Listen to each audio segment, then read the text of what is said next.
All right, let's jump right into it with an Anji mirror match coming up. Ooh, this is not something I don't think we've ever had on TNS, so this is actually really exciting here. Yeah, cool to get to see. Again, as we always say, one of the nicest things about Strive is the character diversity has been incredibly high in the game. Both players fighting the Anji. The classic case of characters kind of have trouble dealing with their own stuff. Anji's twirl can be an incredibly powerful tool against himself. So. Yeah, it really won't allow Anji to get a lot of the Oki and set play he wants to go for. And there's a lot of gaps, too, in Anji's fusion pressure, which if one of these players wants to, they can just spin right through it, realistically. That's a great air throw to stop the DP. Tries to go for the normal throw, but gets the back throw, actually. The butterfly is not able to lock him down. Yeah, just allowing himself to get hit by the butterfly so he's not held in block stun. That's an interesting choice. But immediately with the counter super there, both players sitting on pretty similar resources, but ubercheesecake does have burst on deck, so he does have a slight advantage here. The RC continues to try and be aggressive. What an air throw, and that is the type of knowledge you see from them playing the mirror match here. Pixel Life, next interaction will do it. Oh, not able to confirm off the JH, so unfortunate there, but Waffen is on it with these air throws. Oh, and the Fujin to follow up is going to be enough to kill. Just manages to chip him out with that. And trying to spin round start, something Anji's love to do, but ubercheesecake was another fantastic air throw. I think that's about 4 for 4 now at all his air throw attempts. Yeah, and the strike throw is coming through now, able to confirm off the butterfly. Really nice on the late confirm and be able to build burst up. And there's the wall break. Yeah, you can see some people really do like to play Anji like a grappler, and it's showing here. But oh, lands on top of the super, able to block it though. Follow up, forces the burst out. One more touch here. Cheesecake's gotta find some pressure somewhere. Reaching into the RC, goes for the tap. Dust doesn't kill though. Yeah, and he didn't spend the RC to get it either, but that's okay. He finishes off with a Fujin. Yeah, so the first game in favor of Waff there. Cheesecake, I mean, had some good things, but really the takeaway was that Waff never let him get away with throwing the fan. Was pretty consistently air throwing at every stage of the game. Waff was just so ready for that style of pressure. For sure, and he just wasn't allowing himself to be locked down. He completely controlled the entire pace of the match, whether it be, like you said, through air throws or just through throwing out Fujin at smart times to immediately take his turn. But we're going to get straight into it. We'll see what kind of adjustments Cheesecake can make here. I don't think it's a lost cause. He definitely... All right, early burst there. All right, single brain cell, both throwing out the butterfly. Okay, able to follow up again. Try to go for the reset there. Nice 2P from Uber. I like this. Wafe just backing up. Just, you know, he's trying to give Ubercheesecake just enough rope to hang himself with. He wants him to get a little too aggressive. BRC, good blocks there. Continuing to apply. Goes for the... Okay, went for the spin and did get through the butterfly, but nothing afterwards. Delay with the low. 5D is blocked. Grabs the spin. Tried to steal a turn back, but it didn't work out for him there. And Wafe's going to take another round. Continuing to press the advantage here. Still has the burst, a huge counter hit Fujin. This is so much damage, taking it all the way to the corner. And this time he didn't have burst to stop it. Opts not to use it either. Oh, and there's the burst bait with the butterfly.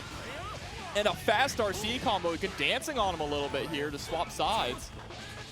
Throw in between, Fujin into the low, nice block, and he backdashes afterwards, recognizing no real threat of Fujin from that position. Yeah, it had to PRC there. He was about to get hit by an IAD JH and die for it. Another forward throw off, man. Continuing to just make the strike throw game work. A lot of it is just reactive defensive play. Absolutely. I mean, he's showing that he knows how to fight against his own character. It's something you'll see with even some very good players is they don't know how to handle their own character's tools because they're so used to being the ones, you know, oppressing people with them, not being oppressed by them. And with a character like Anji, who's not so highly seen, he definitely has the matchup knowledge. He knows the weaknesses of his characters. He knows what's fake. And it's been all Wafe so far. Big counter hits me, an immediate burst here from Uber. Kind of had to at that point. Comes down again, and this butterfly Oki has just been the name of the game, continuing to try and pressure. Got to get a little greedy with the hop there. But there's the full screen run throw. And the anti-air pickup with the combo. Here we are. Wall break. Doesn't super to kill him. Wants to hold on to the meter. Yeah, wasn't able to RC easily get it. Oh, and the Kara low. They've been continuing to go for a lot of like 2S type of situations at that range. Instead, just straight for the Kara that time. And again, just running up and throwing. Ubercheesecake has not answered these throws at all, but he gets a throw of his own right there. Wafe timing his throw a little poorly. First. Even after that, Uber did such a great job of getting the burst out with the overhead waft. Bursting at the end of the combo, actually. Yeah, just trying to create some space, make the neutral even more wide, but gets hit by the counter super. This isn't going to be enough to kill, but Wafe only needs one more interaction to take this. Okay, able to punish the spin. Didn't get too big of a punish, and there it is on the counter hit. Wafe is going to be 3-0. And like you said, was just invalidating a lot of the things that Uber was trying to lean into. Like, really never got off a like a card fan at any point. This is arguably Florida's best Chipp, though. Oh, Florida's best Chipp. Yeah, he was playing Leo for a long time, but he said, you know, Strider in one game, Strider in another. Okay. It's true, and he's got the Strider color. But now the Millia versus Chipp matchup, we've talked a lot about this matchup before in many different streams, but basically it's the idea of both these characters are absolute glass cannons, but they're kind of slightly different forms of glass cannons. You're going to see here, Chipp is mostly going to want to get these counter hit confirms, fish for counter hits, mix you up while you're standing, and Millia is going to want to knock you down and run that set play, put you in the blender and constantly loop you. That's what you're going to see here mostly.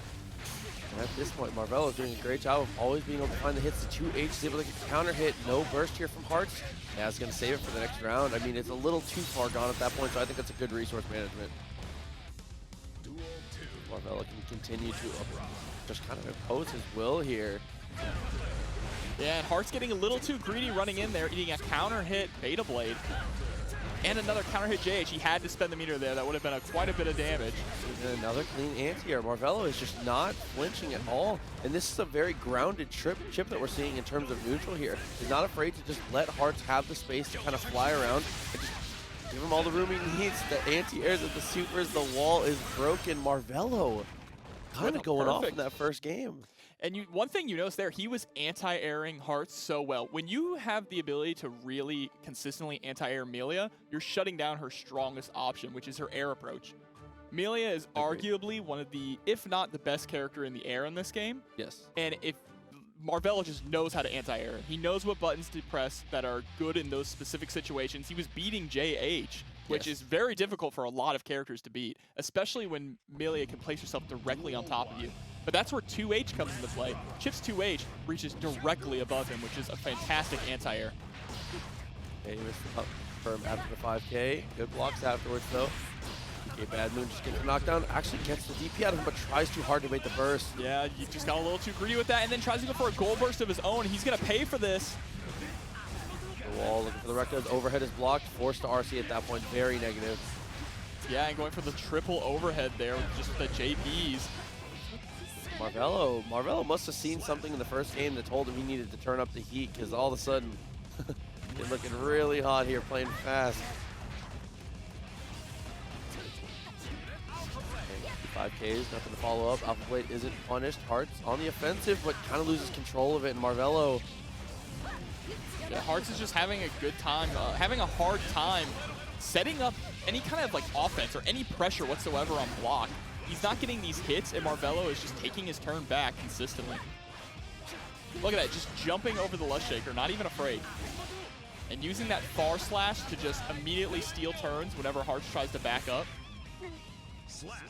Another dash up slash. Marvelo's going to take the second game now. I mean, again, it's just Marvelo's mind. We always talk about how Chipp is kind of a lower damage character on the average interaction, right? Needs like counter hits to be able to cash out larger chunks of damage or spend the meter. Marvelo is somehow managing to find himself in positions to find counter hits for those big damage combos all the time. This is like the highest average damage per touch game I've seen from a Chipp in a very long time. One important thing to note on top of that is that this latest update and balance patch has made Chipp's combos a lot more consistent. So that is definitely a factor in helping him get getting consistent damage with these combos. A lot of the times they used to drop depending on space, but they're much easier to perform now. and just using 5K stagger pressure going into the Rekka series here. Goes for the low, right into overhead and catches him.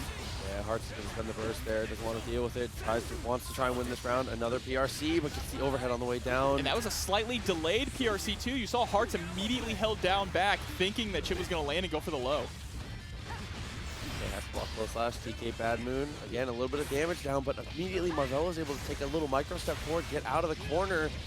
Hearts back in control here. Oh, just waking up with 5B, not allowing any kind of set player mix-up to happen. All right, Marvelo thinks he can take this round. Oh, and he would be wrong. Unfortunately, the burst does not pan out for him. Hearts on a great air throw. That is a great win for Hearts too. Taking not only the round, but the burst from Marvelo right there at the end. And Chipp, with such low life, most likely will die before he's able to gain burst back. So this is the opportunity that Hearts needs to really seize this game and turn the momentum around. Doing a good job on the heavy disc pressure so far. Marvelo back on his feet though, in control, lands the overhead. Marvelo is braver with the overhead than you see a lot of Chipps. It is incredibly punishable, but he uses it very liberally. It works out so well for him. YRC gets blocked, and Marvelo's going to take this round. He is now sitting on set point here. 6P at round start, doesn't get anything off of it. Marvelo has consistently been kind of backdashing at the round start there, so Hearts going for 6P, it's a safe option, you know, if he decides to go forward, but unfortunately didn't get much. He wants to 5K straight into the throw afterwards.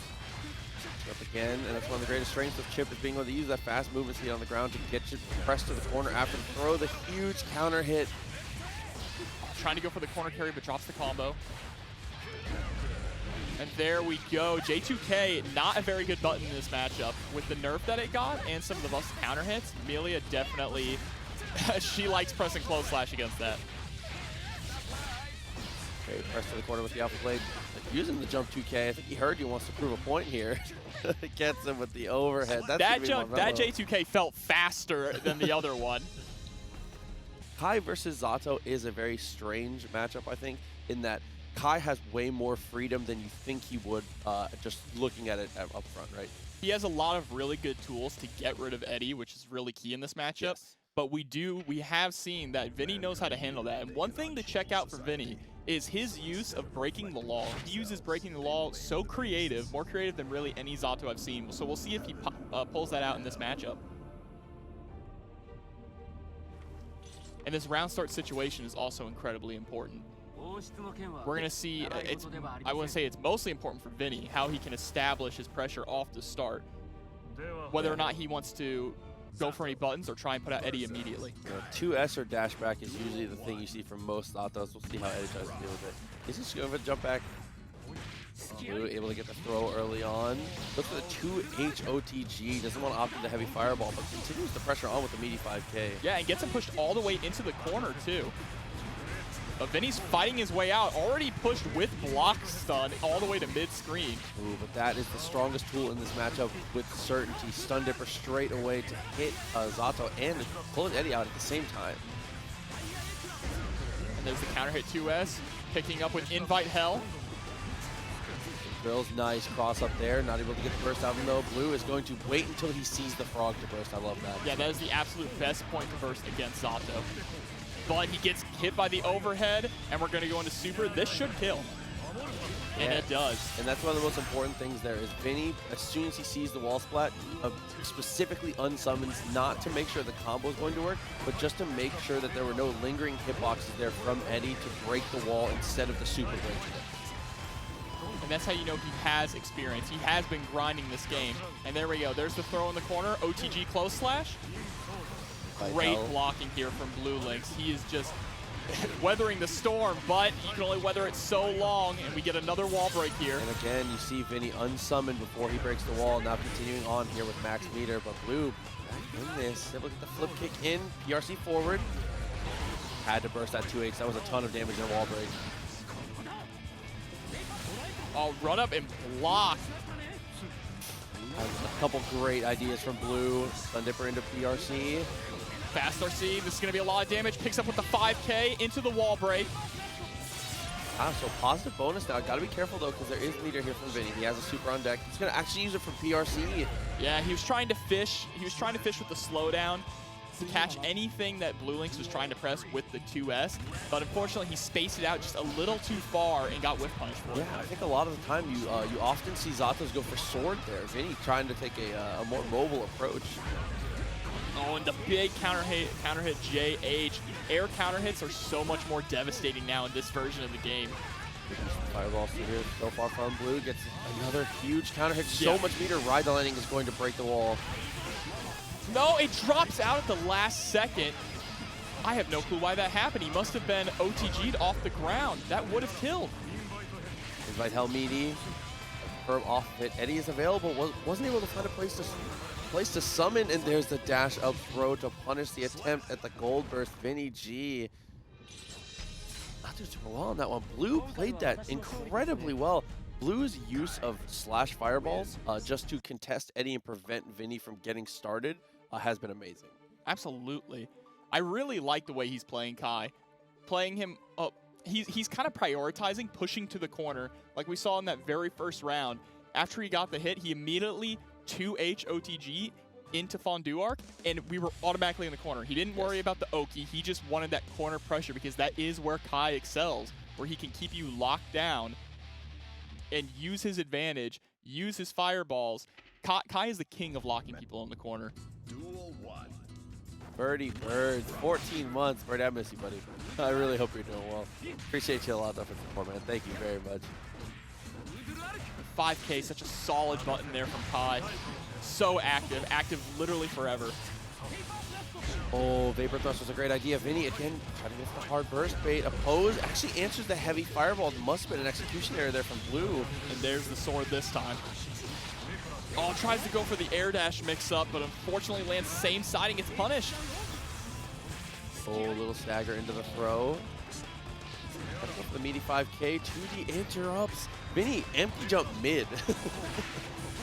It's honest. Okay, he's trying to lean off there. Is that enough to kill? It should be. Vinny's going to hold on to the burst.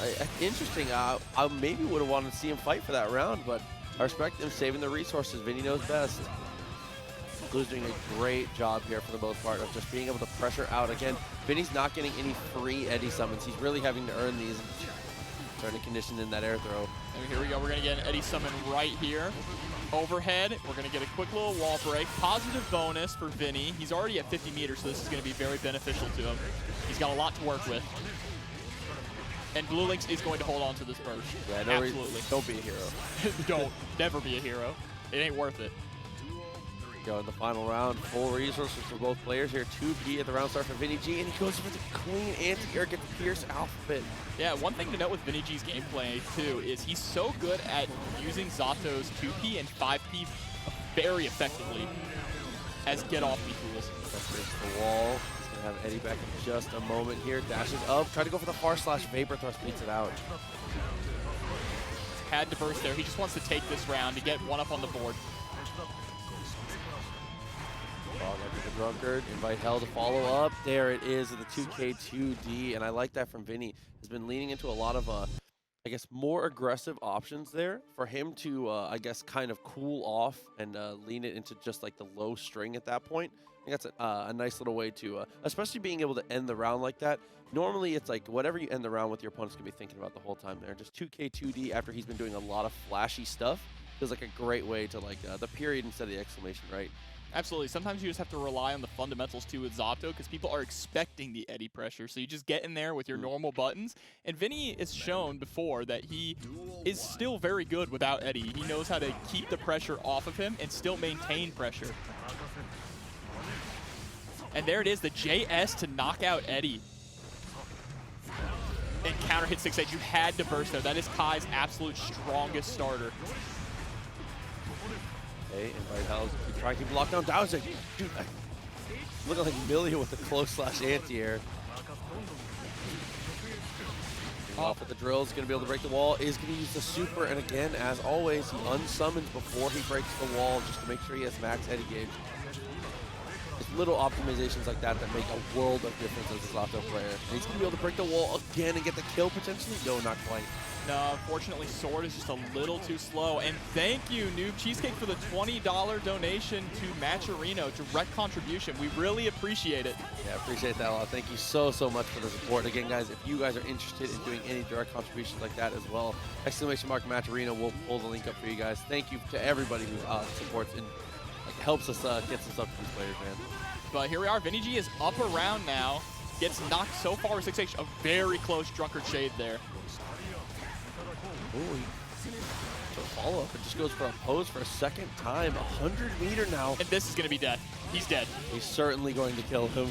As RC, if he wants to, doesn't even need it. Spend the 50-meter. Counter hit 6H in the corner with that much meter of Kai, you are losing 70% of your life. It is just happening.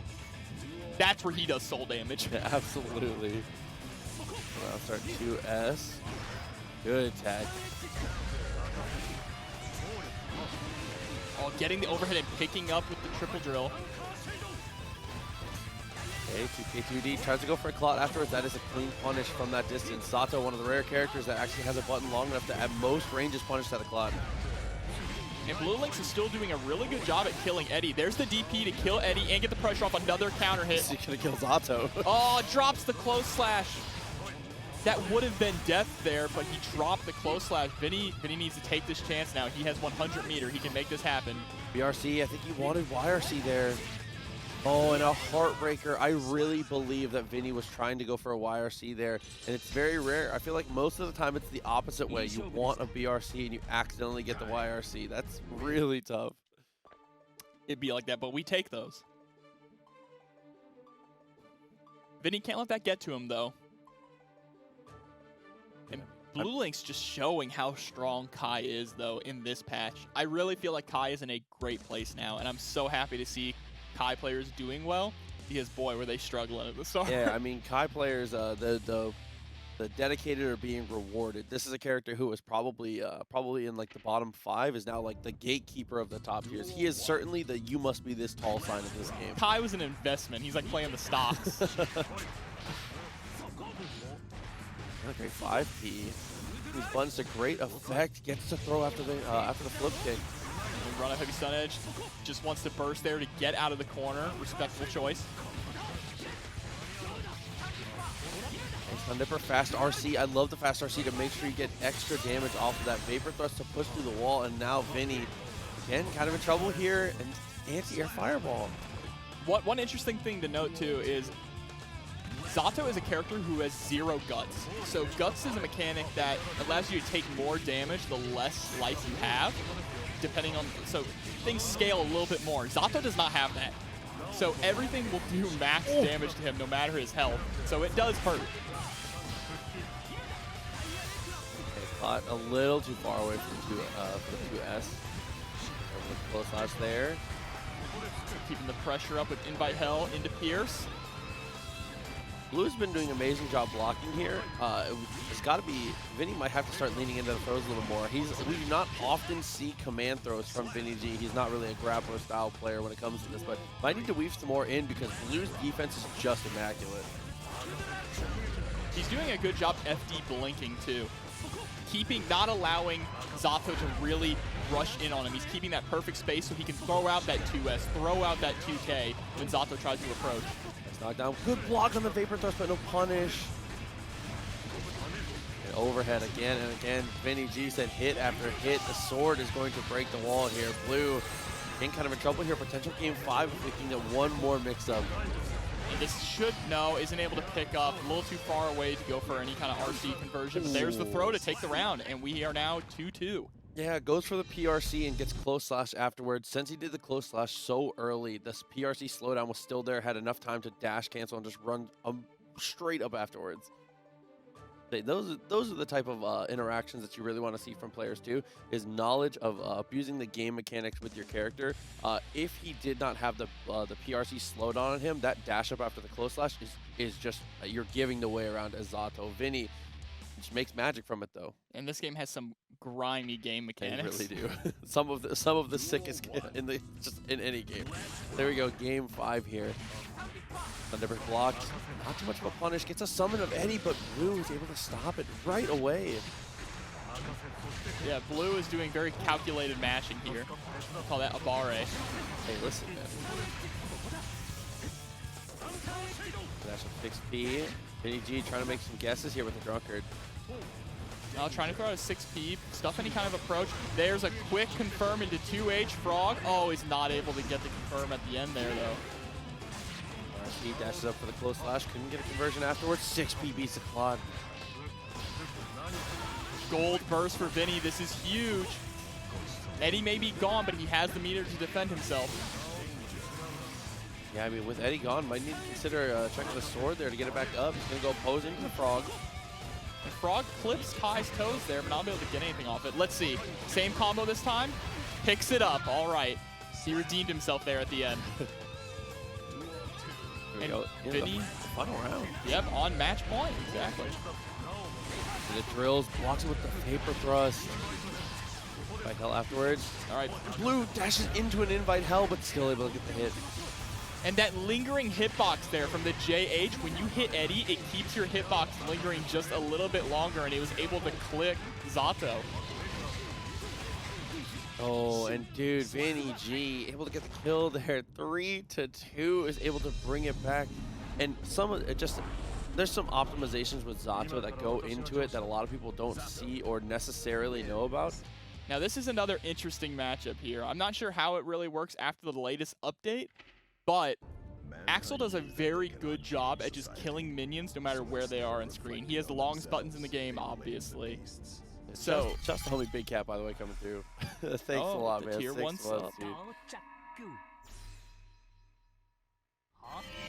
Yeah, I don't think the matchup has changed too much. I think it's still slightly Axel favored. I would like to think so. It's really going to depend on how Isaac can use the minions, and really a key thing in this matchup is knowing when to use the super to give your minions armor. If you can do that, there's not much Axel can really do to you. It's a very good use of 50 meter. I mean, that's a lot how it was in Xrd, right? Axel was the master of clearing the houses, but if the houses got to level 3 and Jacko got halfway across the screen, the matchup just ends, right? Absolutely. All right, good awareness to IAD over the rainwater there. Zintai playing an immaculate spacing game right now.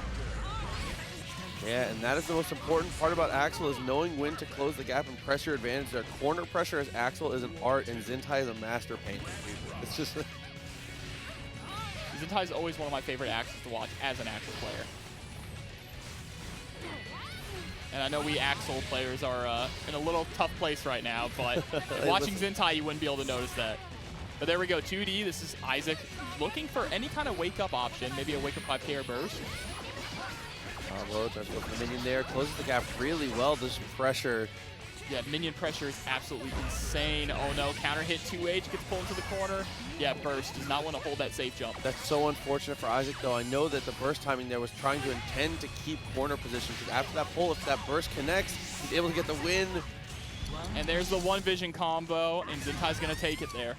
Oh, I gotta stress again, that was so unfortunate for Isaac. He did everything right, waits until after the pull to burst. The second he's close enough, he goes in for the burst, tries to keep Zintai cornered. If that burst connects the way he thinks it's going to, he actually has a huge advantage in the round. Yeah, but it's those split second reactions that can really spell disaster. And we saw that round could have played out completely differently. Oh, Eddie actually, not enough damage. To the Anji? That Anji was ridiculous. That makes sense. That Anji was so good. WAF was so good. And Anji versus Potemkin does sound like suffering for Potemkin. It's not super fun. Dude, Yurikov with 100 bits. Yurikov, I've missed you. Where have you been all my life? I'm glad that you're back. One key thing about Axel that was nerfed is now in recovery of his sickle flash, he is in counter hit state. So it allows correct jump-ins to do way more damage against him. Yeah, especially with the changes to jump-in counter hits anyway, so too. Yeah. It almost feels like it was tailor-made for that. All right, Rainwater to end the pressure. There's the counter hit, burst. Ooh, and he PRC. reacts to the burst with the PRC to position for a better confirm. Oh, Zintai, you're just something else, man. Zintai's too sick. But Isaac isn't really able to get anything started. And there it is, just a far slash to knock Jacko out of the minion throw. Yeah, part of the trouble is that Isaac is doing everything right to actually get his pressure situation started. Like, just like that, gets the minion across. It's just Zintai's counterplaying it very well. Uses the double jump, and there, threads the needle with a jump S. Run up, trying to fish for any kind of like a wake-up throw. Yeah, and uses the 5K to take it there. And that's a quick game 2 from Zintai. Yeah, again, I have to say, I have to stress that Isaac is playing these situations so well and is getting opportunities for offense. It's just that Zintai's defensive decision-making is really just making the difference here. He's always finding a way to, no matter how much pressure is on him, like you said, FD flashes, things like that, creates just enough space to like stick out like a 5K, something of that nature, just to swing out and break those minions. And once the minions are broken, Isaac kind of has to reel back a little bit, has to reset himself. Yeah, and in this set, Zintai has only ever had to block a minion onslaught once the entire time. Other than that, he's never been caught in it. And when you don't have to block that, Jacko's nothing to worry about. Yeah, this is a very average character if you're not able to get your grimy stuff started. Oh, and the cross-up counter hit. There, and that's, again, a great decision from Zintai. Isaac was about to have the mix-up of his life, so that was a great burst. Like many characters in this game, Axel is a heavy momentum-based character. Once he starts to get run over, it's kind of over for him. Good punish here. Pushes to the corner, and now this is that offense that we're looking for. Isaac gets the first hit. He's going to be able to break the wall. Meter available. Try to go for the dash forward. Zintai, zero fear, far slash. Yeah, trying to go for the command grab there. PRCs to keep himself safe from the 6K. Such a long whiff recovery. All right, Isaac putting in some work there. There's the cross-up. And that is the exact mix-up that was going to happen if Zintai didn't first burst on the first interaction. If the combo ends with 2D minion pull from Jacko, just close your eyes and pick what you got to pray to. Like, there's not a lot to do to deal with it. And here we go, more corner minion pressure. This is exactly where Jacko loves to be. All right, we see a little bit of a tick throw there. Backed off a little bit, tried to unsum the minion just to make sure it doesn't die. Zintai fighting his way out. There's a great throw. Safe jump, and then run up throw. Again, slow slash, nice on the red RC. Couldn't quite get the cross up. Has the minion though, and what a mix up. Yeah, had to burst there. That was going to be death. Oh, we're gonna see the confirm into one vision. This is gonna lead into a wall break. Isaac's dead. Good, yeah, and then with the close slash to close it out. Final round here, Isaac can win this. Starting to find that offensive, give it a little more time, a couple more games, Isaac can really do this, man. But we're starting to see Zintai make some adjustments now. So you're throwing in some 2P to stuff some approaches, a little less committal. Almost everything Axel does is a heavy commitment, but here we are. Zintai is back into the corner again, trying to get out with 2K and 2S. Love that burst. Again, just a positioning momentum burst here. The dash in, use the pull. Oh, and there's the fast RC combo to get the wall break. 2H to actually break here. Zintai one touch away. Isaac is sitting on 50 meter, gets the confirm, throws out a minion. Yep, using that air throw minion to catch the air dash out, jump in counter hit, unsummons the minions to start building up more gauge.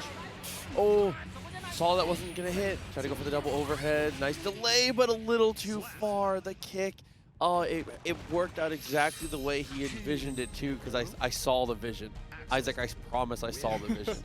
Potemkin versus Leo. Flash playing Potemkin. Yeah, so maybe opting out of it, maybe thinking that the changes were a little too punishing. I do think that Potemkin does fairly well in this matchup, and Potemkin is, just to be blunt about it, I think one of the strongest characters in the game right now, so never a bad choice. I absolutely agree with you. Okay, slide head, gets himself out well.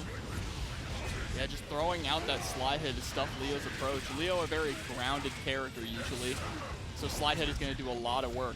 You force him to go into the air, and that gives Potemkin the opportunity to use his new 6P 6P into Heat Knuckle, and you are either getting blown up or he is at maximum advantage. Flash, really good to know you can get the close slash there after that block string. Trying to be optimal on the pressure there. That was off of 5P. This is off of 5P anti-air. Holy moly, Logan, great optimizations. Oh, and counter hit JS, but I'm not able to confirm off of it. Okay, from this distance Flash. Again, trying to slow it down. Has RC available.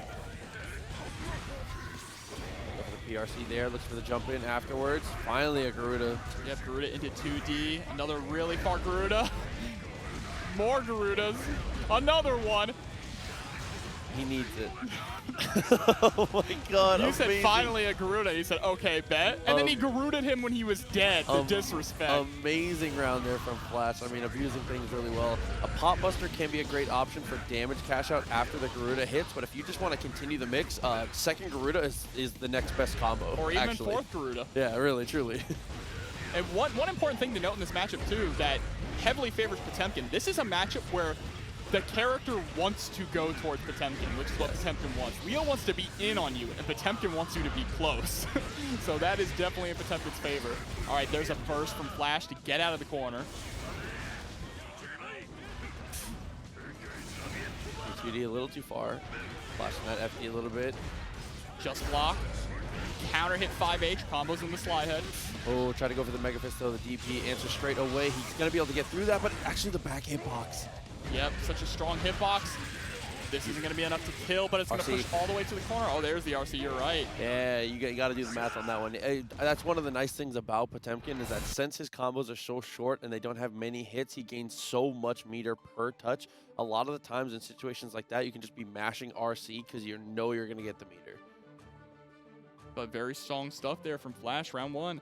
Logan wasn't playing well, so I think with just slight adjustments, Logan can really turn this around. I mean, of course, we know Leo is a very strong snowball character. I want to see maybe some more backstance stuff. We didn't really get to see him represent backstance very much at all in that match. Yeah, the guard stance can be really, really good. I think the guard point and the back turn can be really, really strong. I think a lot of it comes down to Flash is just representing a ton of slide head in neutral, and Logan is still playing grounded against it, which I think is a good call, but potentially maybe need to see a little more IED, go for a guess on some of these. That is an amazing whip punish.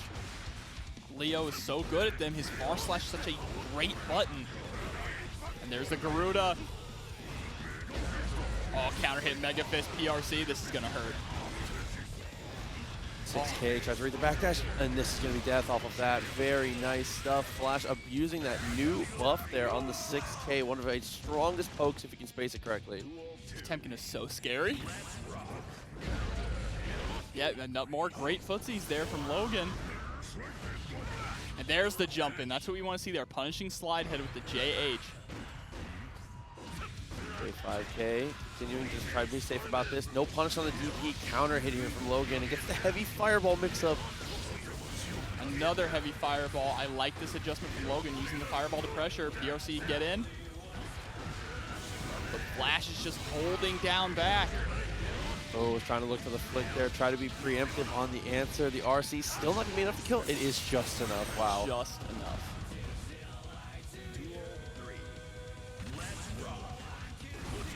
A crucial round here. Flash trying to take this up to 2-0. And that is about 3 rounds in a row where Logan has gotten a counter hit far slash right near round start. Good jump over. That's what I'm talking about. Logan's doing a great job now of starting to jump over the slide heads that he's able to predict, but you've got to get more reward off of them. And Logan clashing with 6H in the DP and immediately FD canceling to keep himself safe. And there's the backdash into Potemkin Buster. Fully charged dust had to burst there. That would have been death. Yep, that is going to go through there. No. JD, oh no. I like the idea, but that doesn't work. Yeah, it was just a hair too far. I think that Logan thought the angle was going to be steep enough to get over and connect with Potemkin, but it wasn't quite there. We have seen many a soul try to bandit bringer over that and die. Try to bandit bringer. I see them vortex and release the button too early. Everyone always wants to. Sometimes the best option against that is to just get close enough to block it fast and just get it out of the way. Or just run away. It'll disappear eventually. Potemkin has to keep walking forward. See Flash in the chat saying Axel is better versus Leo. Just want to practice Potemkin. I was going to say, I think that The Axel is definitely a better matchup here. Oh, Potemkin yeah. can do good though, but I think Axel destroys Leo, I'll be honest. yeah. Duel 1. Here we go. Continuing on 2-0 here. Logan, nice start. Logan has usually been setting the pace in these matchups. It's just been Flash has been adjusting really well. Yeah, and there's the throw into the corner, blocks the DP when you see an early burst. All right, yeah, landing. Kind of a scary place to burst, but it works out for Logan. They're able to get himself out of the corner, and there's the pop buster. Gets his back broken. RC. I think that was the toughest thing about that. The delay here with the 2S. Able to get out of the corner now, but any damage will do it. There's the counter hit forward slash again. Using that K stagger pressure. We charge 5D a little too far. Flash again, yeah, 5P, 2P. All it takes is just one poke. Flash went for hammer stop 2S twice in a row, 2H twice in a row. Going for the third one there. Oh! Uh-oh. Oh, no. All right, they're still going. Counter hit H. Just a little hiccup there. 2H, no hit stop. I thought Axel wasn't in this match. Yeah, I was going to say the one vision from Potemkin. Oh my god. 2D, Garuda. Doesn't go for the card Garuda. That is so smart. Yeah, Kara pot. Punish from that distance. And then a punish again on the burst. And that is the game-winning punish, too. He just showed up out of nowhere. I'd never seen him play before, either. But we're going to get to see Ram versus Anji. I'm really interested in this. I think we're going to see a lot of twirling, a lot of spinning to win. And there we go, right at the start, spin. Yeah, this definitely seems like it would be a tougher matchup for Anji. It's a lot more about him having to play like active defense against Ramlethal, able to get the burst out early. There is Dev. Yeah, Wafe just putting Dev into the corner. Oh, and that conversion. Look at this wall break. Oh my god, look at the health bar. Dude, and then he's going to break with a super waff. Absolutely mental. That's 90% damage. There's the throw into Butterfly, blocks the YRC. Wafe, what are you doing? Dude, what is happening? This is one of the sickest Anjis I think that I've seen here. This is incredible. I mean, the damage cash out is great. Making neutral look even against Ram, and this is very tough. And showing how key this buff to Butterfly is for Anji. Bro, dashing up, 2K. All right, but Dev, not one to take it lying down, gets the wall break on his own. Oh, there's the counter hit Fujin. Oh, sorry, the punish Fujin. With throw, not able to punish it. Oh, gets the anti-air. Full conversion, no. max this is damage the on same. That is the same starter he used before to get that massive damage. Dev had to burst there to survive. And 200 meter just from like receiving damage here. Oh, starts with the Rekka though, very smart. Oh, unfortunately, not close enough to the corner to get the combo on the sword explosion. And that was so smart on Wafe's part because Dev had not shown off that buffed Rekka yet. Goes for the Rekka, and the first time he goes for the dash cancel on the Rekka into the throw, Wafe's already holding up, just jumps straight out of it. That's amazing knowledge to be able to get that. And that is like a new thing to the toolkit, so to already be that well adjusted to it is very highly practiced. Well, he's such a strong player. We saw that this weekend. But we'll see what adjustments he can make because Wafe, honestly, to be completely frank, is kind of blowing me away right now with his level of Anji play. Yeah. Mankind. Into the second game. How's Dev going to be able to handle this? Yeah, both players just creating some space. That just blocked too. Isn't connecting, couldn't get anything afterwards. Tries to go for the spin. Air throw, manages to track it down. And I've noticed that Wafe always goes for throws to the mid screen. Never wants to break the wall, looks like, unless the damage is highly guaranteed. Throw is the strongest anti-air in Guilty Gear. You got to get out there and practice your air throws. It really can absolutely change every matchup in the game. Hold on to the burst. There is going to be another throw to make it work. Grappler Wafe here. Backwards. Okay, good anti-air. Wafe, perfect use of FP, just only has to block 2 bits and then is free to leave. And just using the hop right after hitting a Fujin to immediately keep the pressure on non-stop. Goes to the low option. 5H, good block there. Fujin, nothing. Starting to get to the point where he can just mix in empty Fujins, but this is going to be a big punish. Yeah, we're going to get a wall break. Not quite enough meter for Super, but that's okay. Meter's about to show up eventually with this positive bonus. That was from so far. And again, kind of mirrors the burst there. Goes for it too high. Oh, this is going to be a wall break. Taps him with the toe into overhead Fujin. Positive bonus. Okay, both players having an RC. Block there. Nice as he falls in FDs. Doesn't need to do anything fancy. Just lands and swings. It's 2-0. Anji's beating Ramlethals in 2021. And keep in mind, Wafe did send not enough damage to losers. Don't remind me.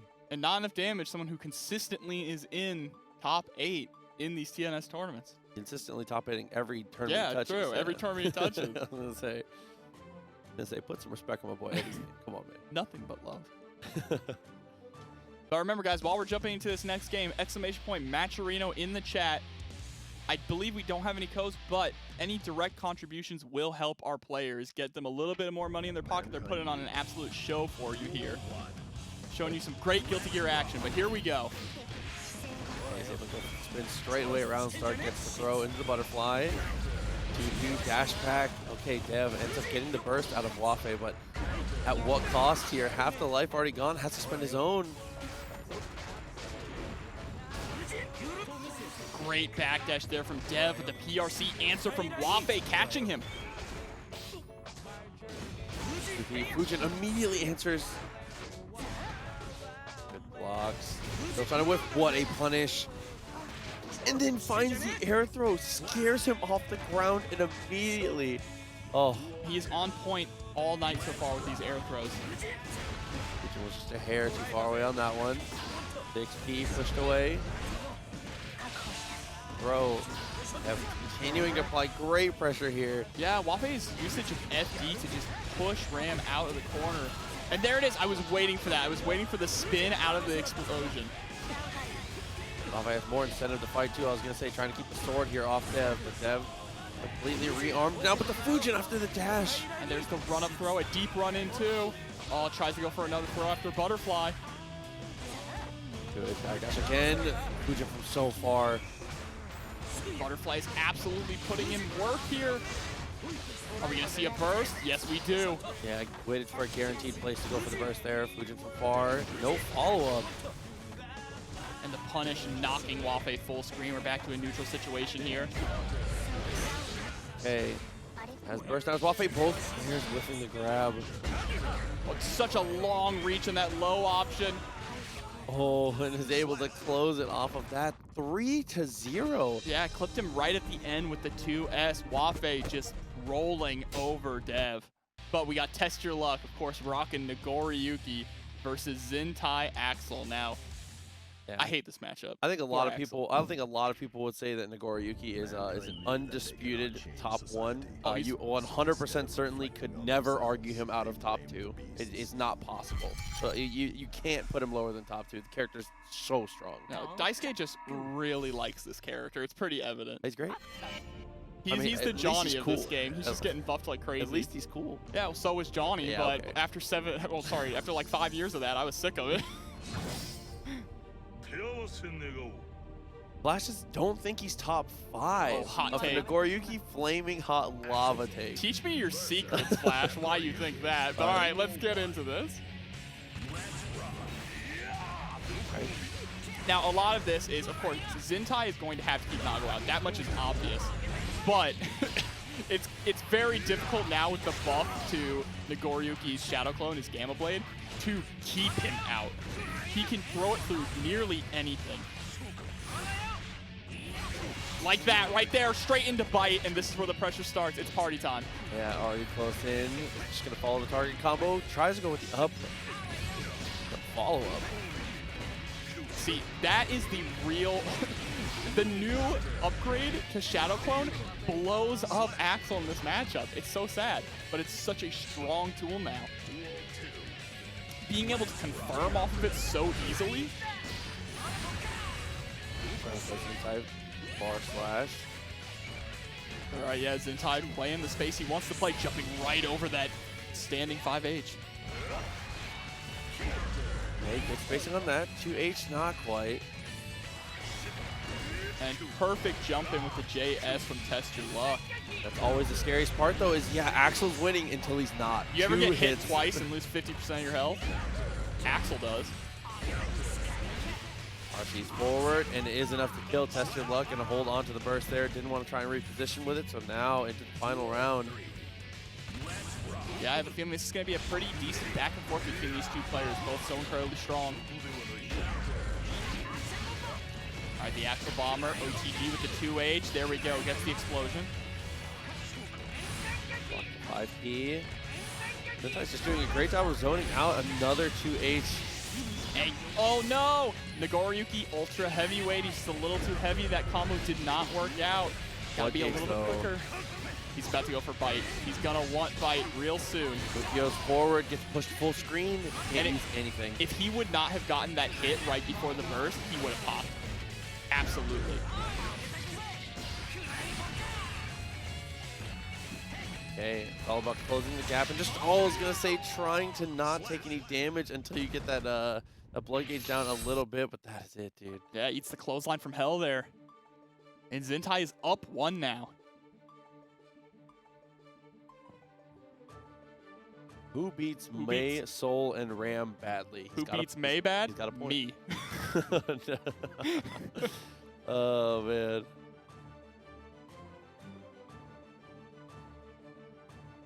All my homies hate May. Yeah, it's character stuff.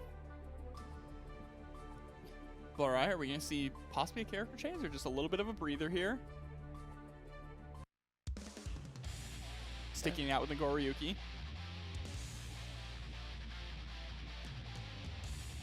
But that was a great showing from Zintai, playing that matchup really well. There were a few scary moments where TestYourLuck was able to push a lot of offense, but he was able to pull it out in the end. Okay, what's the round start DP? Yeah, if you get hit by round start DP, it's over. TestYourLuck has positioned himself well around a lot of these, but has just been like missing like little micro spaces there. I mean, the actual dash backwards there from him, the Fukio back after the 2S was amazing. Dash forward, 5P, just to stuff anything that Zintai wants to do. There's the counter hit close slash, had to burst that, would have possibly died, and he's probably gonna die here. No, goes for the 6H, and no RC. And he's gonna eat this wake up super. Oh, and the command throw to follow up into the one vision. 5K nothing. Oh, He no. wanted to bait out the burst so badly there. But that's gonna come back to haunt him. He should have just gone for it. Well, I won't say what he should have done, but if he would have gone for it, odds are he would have taken that.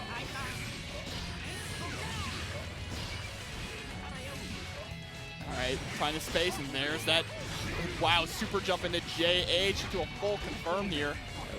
Really, really good. From that distance, tries to go for the DP, looking for the bite. No, just goes for a normal throw, and it does not work out. Zintai still trapped in the corner, though. This is not looking good. Yeah, picking him up after the 5K with the 2S, getting into the wall break there. 2H right at the start, throws, even though Axel blocked that, he got thrown all the way into the corner and then gets blown up by a counter hit close slash. And just like that, TestYourLuck is up 1 now. Yeah, I think that the problem there is that Zintai sees the structure of how of what TestYourLuck is going for, sees the blood gauge, recognizes where it's headed.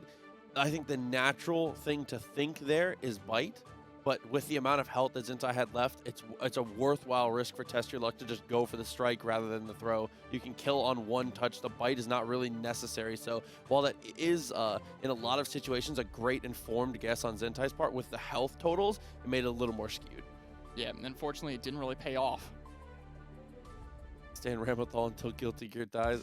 Hey, listen, you got to do what you got to do. I respect it. Man drops in first time chat to say how much he loves Ram. I respect it. I take that. Oh, absolutely. We got the waifu warriors out here.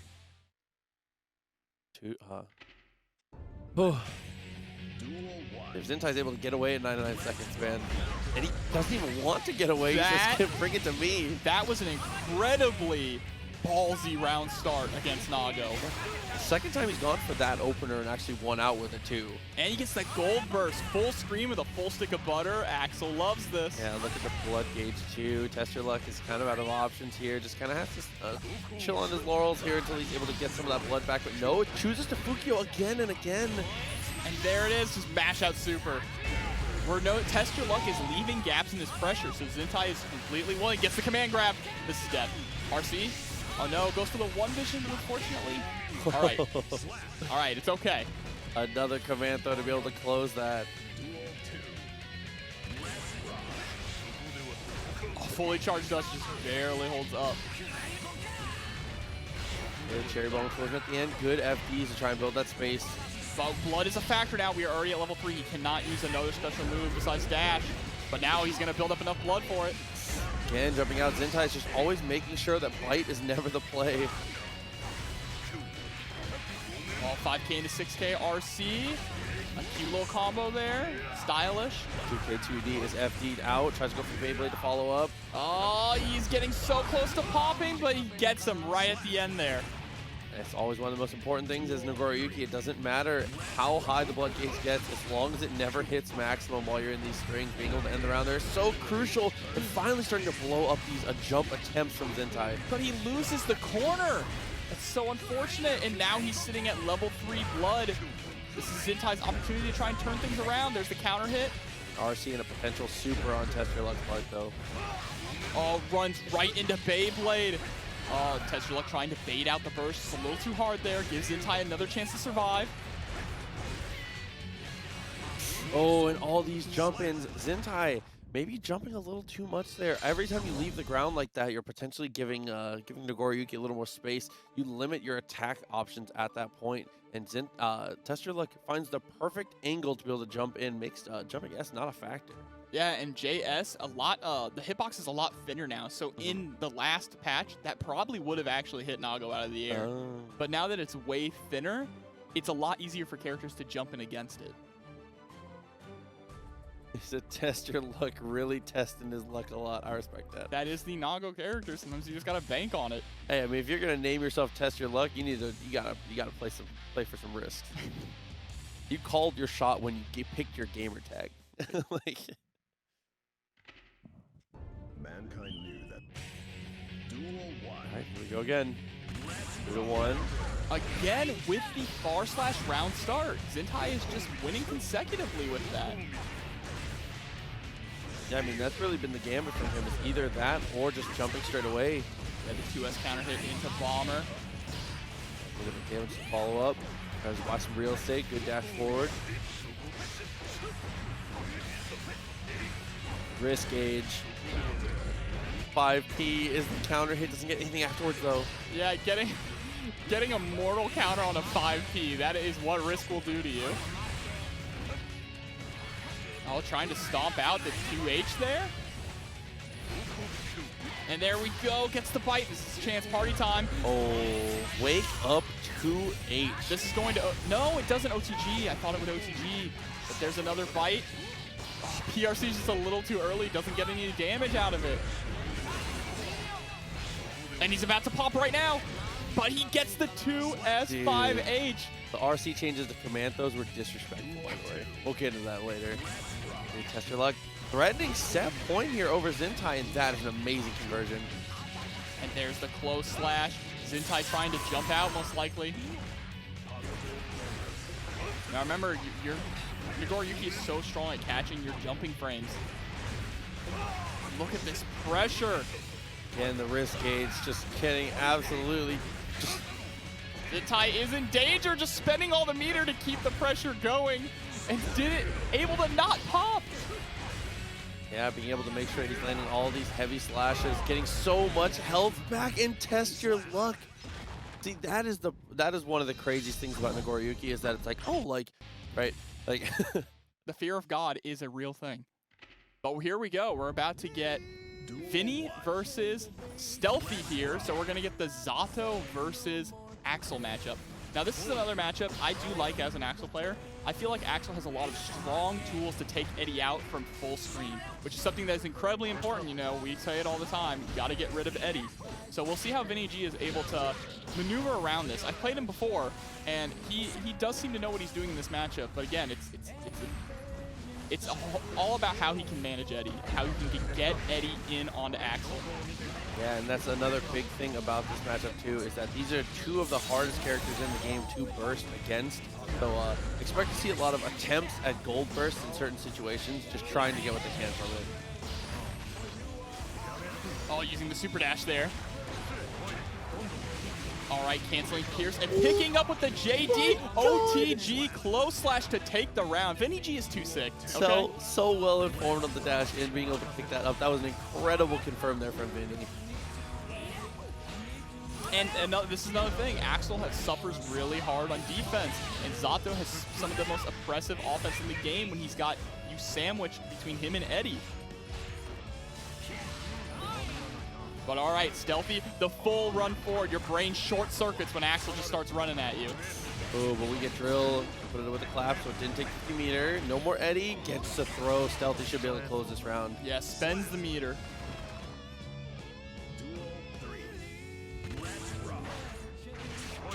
Afterwards, I love the 2S there from Vinny. Doesn't want to let him have it for free. Oh, Frog catches him in the air. This is going to hurt so bad. Had to burst. But now it's an uphill battle for Stealthy. He's got to win by just getting these little touches, which is it has to add up. But he's not going to get the chance here, unfortunately. 6P. Yeah, 6P is incredibly strong from Zato in particular has a very strong 6P, I think. And using against Axel can be really crucial. I mean, a lot of the times if you're like a character length away from Axel, if you can get a good guess with a 6P, that knockdown that comes from the counter hit is so crucial to actually getting the win. Yeah, I believe in this version, his 6P is definitely a lot better. Yes. Earlier, JS, my beloved. Oh, no. I feel that, the pain. Stealthy, it'll be okay. Oh, no. Duel 1. Let's rock. All right, going for that 2P round start. Dash up blocks, try to look for 2S. Yeah, 2 JSs for Stealthy, and then push the full screen once again. Vinny's got to be careful here, even with the oppose. Yeah, I feel like Axel has a very good time handling oppose also. Oh, using Pierce to punish and then throwing out oppose, but I like how Stealthy just wanted to run straight through it to go for the throw. Just invite hell. Invite hell always very, very crucial in this matchup. Being able to space just about to where it stays relevant. Not able to pick up a confirm after that. Sees the PRC and instantly reacts with 5P. Yeah, I was going to say 5P was just a great option there in general on the jump. So luckily for Stealthy there, being able to cover just about everything. Yeah, Zato's movement, not the best in the air. He's very slow when it comes to his air movement. So once you see the PRC, it's a pretty obvious angle that he's going to come at. And now Vinny G just getting locked down here, full screen. Has to go through the movement tutorial. That, even when it's getting close, when we're getting to that CQC, Stealthy still always seems to have an answer for him. Gotta go for a frame trap with one vision. Yeah, unfortunately he dropped his combo there after the clothesline from hell. Uh-oh. Okay, 2K again, Stealthy. Not afraid. I mean, that is the hallmark of a great Axel player, is knowing when it's okay to mash. Since you are a character that does not have amazing buttons, knowing when to swing like that is so crucial. 2K is 5 frames though now, baby. So much better. So much better. 2K was already the goated button for Axel, and now it's so much better. Yeah, okay. You're talking to someone from the 6-frame gang right now. Hey, there's no more 6 frames. We're all 5-frame gang now. We've joined the 5-frame army.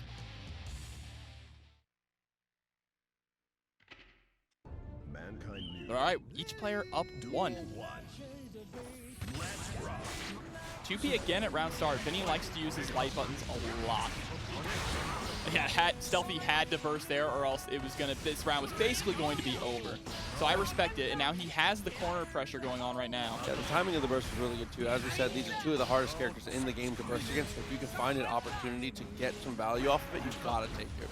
Yeah, and I like that using the 5H there from Axel to try and catch any attempt at a jump out. PRCing to get away from his jump in and punishing him for it. Oh, 2P, not the punish you wanted to see there. Try to go for the drill, but Axel was already behind. Delayed explosion. Up like that. Oh, gets the counter hit jumping in. This is what we're talking about. Look at that. A nice, oh, uses PRC Bomber to fly himself out of the corner there. Actually got his own super dash. Oh, and he gets the pull to get the punish. Stealthy trying to make it 2-1 here. Still burst available for Vinny G. Counter hit 2H is going to be big. Reels him in. There it is. Gets his burst. That's a good attempt there from Vinny. If he swings the button there, has 100 meters, able to throw the sword, but unfortunately Stealthy continuing to apply such good pressure, just backing off 2 drills, uses all of his eddy just to get him to the corner, but once he's in the corner, nothing, kind of out of gas.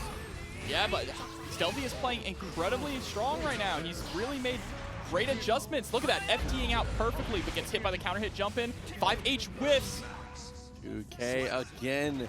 Dude, the way it begins and so it ends. Stealthy continues to find a way to land that 2K. And that was Vinny just made it to the corner there, but again, he had to use all of his eddy gauge. Once he gets to the corner and has no eddy, Stealthy is content to just block. And Stealthy has very good defense. Yeah, absolutely. If you're playing actually, you have to. Yeah, or you will lose. Yeah. Absolutely. There is no chance. That's why I had to switch. Dang, bro. Way to expose yourself Hey, like come that. on, dude. As we continue 2-1, Stealthy threatening set point here. 5K round start. He knows if Vinny likes to go for those fast buttons, so he throws out one of his own.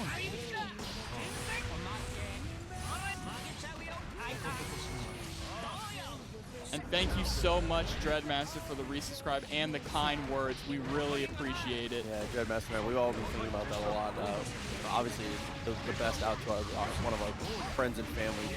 Brandon Oscar, we love that guy. But thank you so much, buddy. Appreciate you a lot. Thank you.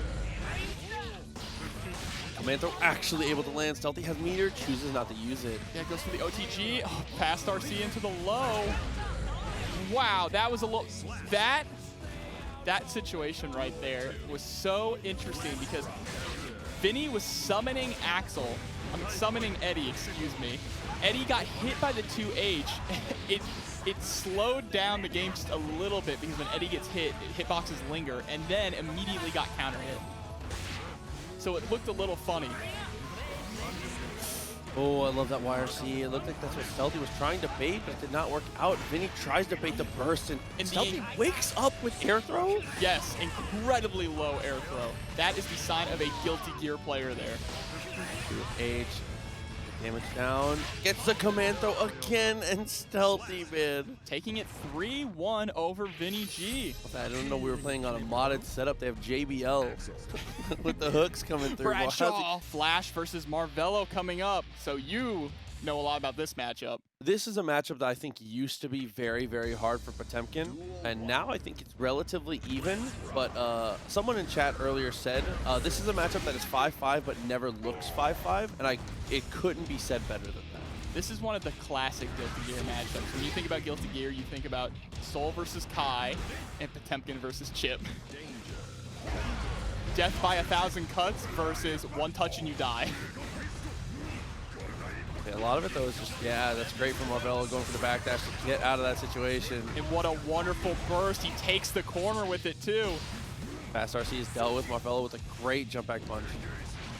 Oh, the whiff punish on the 2H there from Marvelo. Yeah, Flash going for 2H in neutral here. He's trying to go for big guesses to try and end this quick, is what it looks like. Nice backdash on the slide head. Couldn't get a punish, though. Another wonderful backdash on the slide head. Marvelo is just absolutely ready for them. Heavy is blocked, nothing to follow up. 2H into the Ruckus, delays the Ruckus heavily. Flash's wrist gauge is actually kind of cranked here. Marvelo is playing Chipp like a boxer right now. He is. I mean, this is some of the most controlled, patient Chipp that we've seen in a very long time. Yeah, just weaving in and out, and backdashing all the time. So many plusers to follow there off of that. Able to get him with the far slash into the Ruckus again. Marvelo, a grinder of a first round. That was the longest round of Strive I've ever seen. The clock went to 21 seconds left. Especially with Potemkin versus Chipp. Yeah. So the throw, press to the corner. Nice. I love the little low float on the jump. Oh, the double backdash there from Flash. Pays for it, though. That's the mark of an old school Potemkin player, is double backdash in the corner. They act honestly and true. 5H knocks away the Shuriken. Try to bait the burst there. Goes for the J2K. J2K is used sparingly. Potemkin close slash will beat it clean most of the time. Oh, and that is a trade that is definitely in Marvelo's favor there. Block with chest block. Oh, he's somehow able to convert that. Incredible. Yeah, converting off of the 5P, catching Marvelo's backdash. Flash is on another level. Gamma Blade keeps you plus. Yeah, backdashes afterwards. Gotta go for the jump in. Nice delay, but Marvelo gets the answer and the dash up to 5Ks. Wow, that I felt like I watched that matchup for an eternity, and that's just game one. Flash is taking like no extra risks. There's like very little. The most impressive thing to me about watching Flash is that there's like no wasted effort in the way he plays. What you're noticing though on the other end, that Marvelo is playing the footsies game so well. So much of his damage is coming off of these whiff punishes. Utilizing Chipp's speed and knowing that Potemkin has so much recovery on almost all of his moves to just run in and start his pressure. It's incredibly impressive. Gonna hit 2D, goes for the burst, gets punished straight away. Marvelo has confirmed a better blocking Flash though. Yeah, tries to catch him with that cheeky cross up with the wall cling. Love the late PRC. That's a pot buster punish if you don't go for it. Yeah, and Marvelo willing to back up when he has the corner position too, knowing Potemkin doesn't have many great options. Oh, drops the wall run combo here. Flash with plenty of meter though. Marvelo needs to be careful about how he approaches here. The reversal super can do a ton of damage, and HPB is a potentially round-ending scenario, but not going to be a factor. Marvelo continues to stay grounded. He's staying grounded, and he's staying grounded and playing it so well that to play grounded against Potemkin and simultaneously nullify slide head is an incredible feat here from Marvelo. And nullifying Garuda impact. He is constantly backdashing, so he doesn't even have to worry about Potemkin throwing out a Garuda impact. His Chipp has one of the best backdashes in the entire game. It's so quick and has so many invincibility frames. Cross a couple times, goes for the PRC, able to connect off of that, but doesn't overextend, and then whip punishes the 6H. These whip punishes are next level. He is constantly, that is what has been really deciding this matchup. He's not allowing Flash to get away with any button presses in neutral. 2H afterwards. Yeah, PRC. Oh, well, one good PRC deserves another. Flash is able to find the pop buster. And just immediately jumping on Wake Up, getting out of there. Doesn't want to hold anything. J2K? No, gets hit by 6P. Oh, wasn't able to cancel though. Almost gets whiff punished for missing his Potemkin buster, but he's going to get chipped out there. Yeah, and had plenty of meter. Potentially just let go of FD there, which is unfortunate. I mean, that's obviously you can use FD to mitigate Chipp there, so maybe just was thinking he was going to be okay from the situation. Yeah, normally you don't expect a lot of Chipp to come from Chipp, but yeah, of course. That was a factor where it worked out in Marvelo's favor. So Flash isn't playing badly, but Marvelo is just really using the Sharingan, seeing with his third eye, and with punishing everything. I really don't know what changes Flash can make here. A lot of it is just when you're able to get the hits, being able to press the advantage a little farther, or potentially just contest better in certain places. I really like Flash's adjustment so far, just going for a lot of 2P. Mega Fist also a great way to go in this. Counter hit 6P, straight into Heat Knuckle. All right, that's the adjustment. You are correct. That adjustment is he's throwing out buttons that are a little less committal that Marvelo isn't able to easily whip punish. 16, not a great punisher, but that's okay. Any damage is good damage here against Chipp. One more interaction. Love that jump in. No burst from Marvelo and no punish fully from Flash.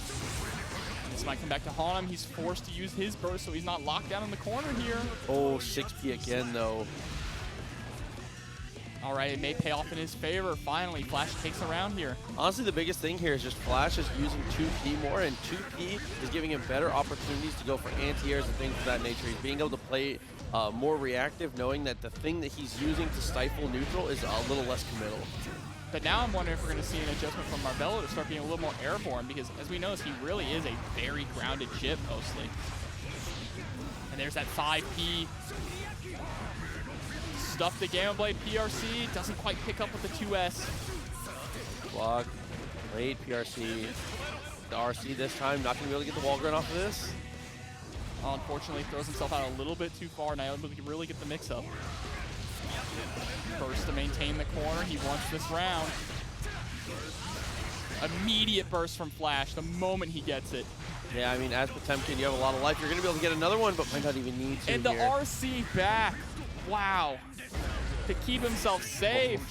And Marvelo is threatening set point now. Yeah, a couple great decisions in a row here for Marvelo. Flash, again, 2P, very nice. Oh, that counter hit definitely in Flash's favor. Yeah, just like that. Okay, great anti-air. Backdash pop buster, the classic, baby. Has an RC available. PRC tries to go for the air throw. Remember, Chipp has 3 jumps. 6K nothing, no punish. I like that from Flash, just letting that rock. Continuing to look for 2P. Every single one of these counter hits is another second off the clock here from Marvelo.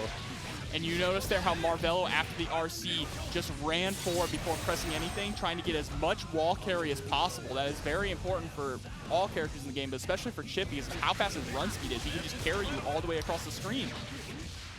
You're off of this. Has meters. Goes for PRC forward, 6P, not able to confirm. Tries to wake up Mega Fist.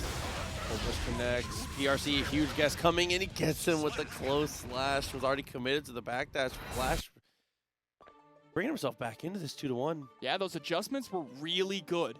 Really good. And he went from being kind of steamrolled, honestly, to making it a very competitive match now. Yeah, if Marvelo's going to play that very grounded style, and like you said, that in and out, the best way to deal with it is just check with 2P. I mean, slide head is generally is like a generally accepted, very strong way to stop these grounded approaches from characters. But like you pointed out, Chipp has one of the best backdashes. You can't mess with him like that. Your answer to his grounded play cannot be committal. Just like that, even in situations like that, his buttons are too fast.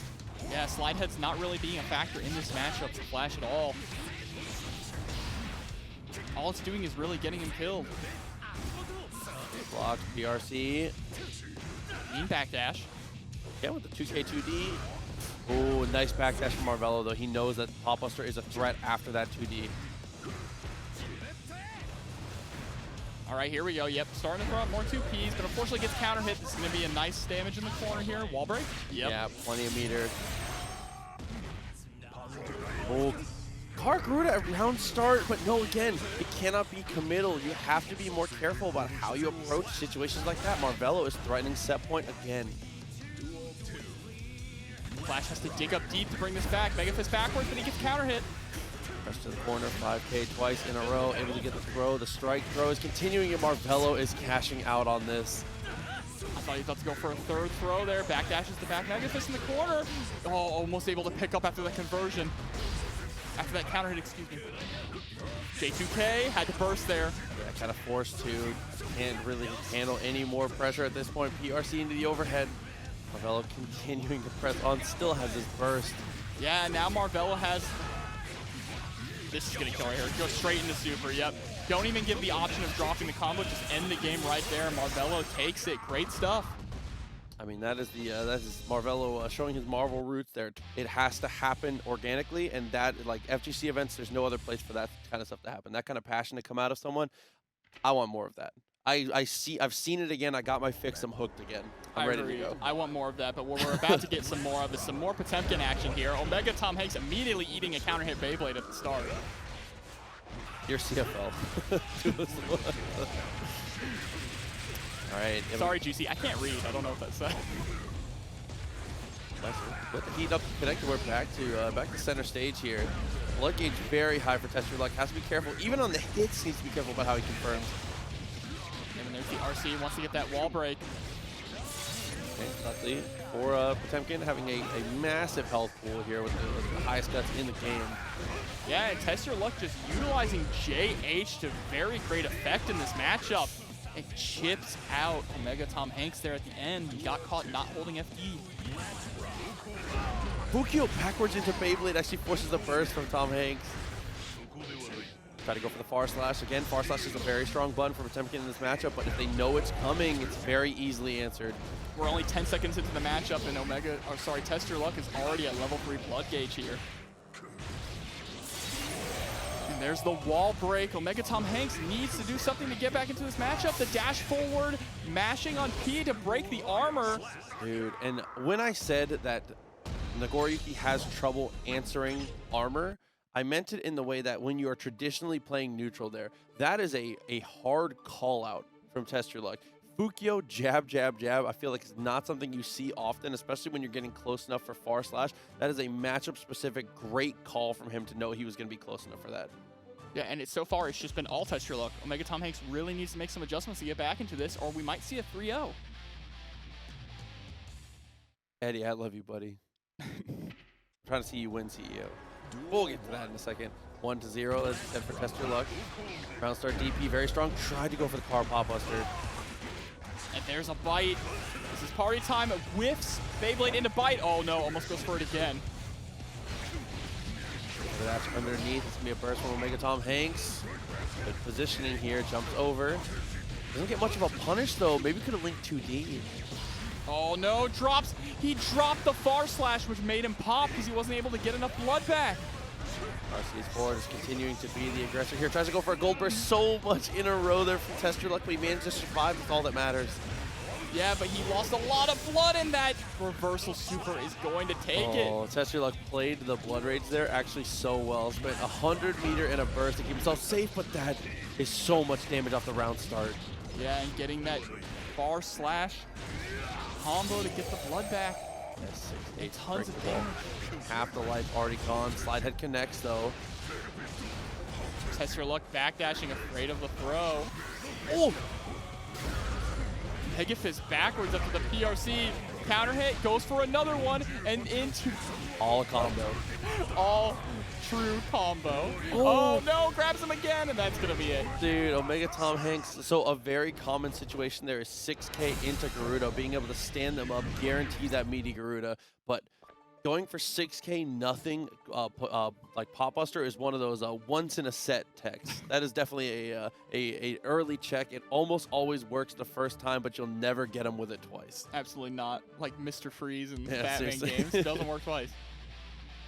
Wow, you just activated a part of my brain I forgot existed with that. Holy moly. I love the Arkham games, bro. No, they're Oh my godlike. God. Oh. Yo, when's Injustice 3? 1-1 as we continue. All right. Back dash, blocks the Beyblade. Dude, so much damage already. A fourth of the life gone. And is in the perfect place with his blood gauge too. Yeah, had to RC there. That final hit is not safe. Goes for the DP this time. So much damage. Block, Megafist gets the hit. Try to go for empty jump. Pop Buster was a little too far away. TestYourLuck, great spacing. Again, using Beyblade at all these round start situations. Big old counter hit 2H. Loses corner, but the burst. Oh no. Yeah, you don't want to burst there. Dude, I mean, fitting stage for him to hit the burst of the Great White North. Gonna be able to get the kill there. TestYourLuck, man, off a perfect is gonna make it 2-1 now. Dude, I think honestly the most impressive thing to me about TestYourLuck is in that second game, it was very back and forth, kind of grindy in certain situations, and TestYourLuck implemented his adaptation so fast that TomHanks didn't really have a chance to test anything against it. No, not at all. that was almost like the very first game, just a complete steamroll. Of course he's out here two-touching pot. He's the one-shot character. Yeah, he's built for this. It says it on the website, one shot. You got one shot to win. Duel 1. All right, is he going to go for another Beyblade round start? Of course he does, the classic. Yeah, I went for Fukio first, though. Yeah, and OmegaTomHanks has not had an answer for that at all. He's just had to hold back in these round start situations and loses his gold burst. Goes forward, try to go to the FD. FDing a little too early in the block string, though. I think you have to wait until far slash to FD there because just like that, TestYourLuck is able to go in the block string, makes it intentionally longer than normal, and then far slashes afterwards to close the gap again. He completely nullified all of that FD with the way he structured his block string there. Oh, there's this time, the one time he goes for round start DP there, he gets the counter, but unfortunately wasn't able to get the full conversion off of it. But that's fine. He's already pushed OmegaTomHanks all the way into the corner. There's a pot buster. That's an answer. And PRCs to throw him into the corner. Here comes the wall break. And 6H for max damage there. OmegaTomHanks is alive. Oh, didn't go for 5P, 2H, 6P, nothing. Just lets him jump in, and now test your luck. The momentum starts. Go to the block there. Yeah, I think he was expecting that to hit, but unfortunately it didn't.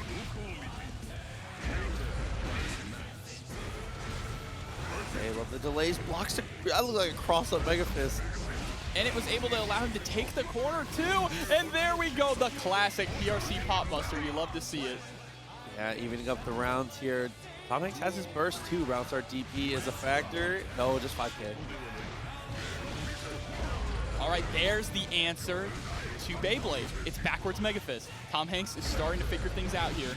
But can he adapt fast enough? I mean, Test Your Luck is on set point.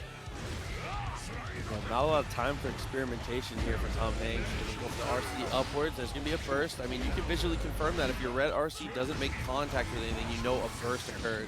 Yeah, but in that kind of situation too, because of the RC drift upwards, it put him put Test Your Luck in a position where he really wouldn't have been able to bait the burst effectively.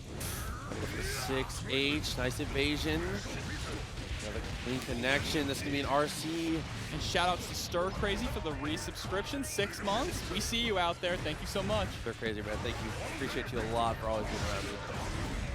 That trade perfectly in OmegaTomHanks' favor, and he's going to go ahead and tie it up here.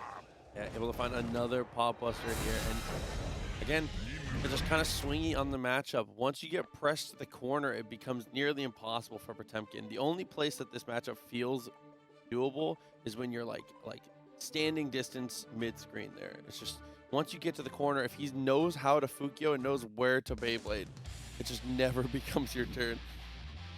And that was the big thing, is when TomHanks got chances to fight out of the corner, he always swung. It was never like a, there were never little pokes. He was always swinging for the fence. If you're going to swing in a corner situation with Nagoriyuki, you might as well swing everything. Yeah, you want to get that win as fast as possible, right?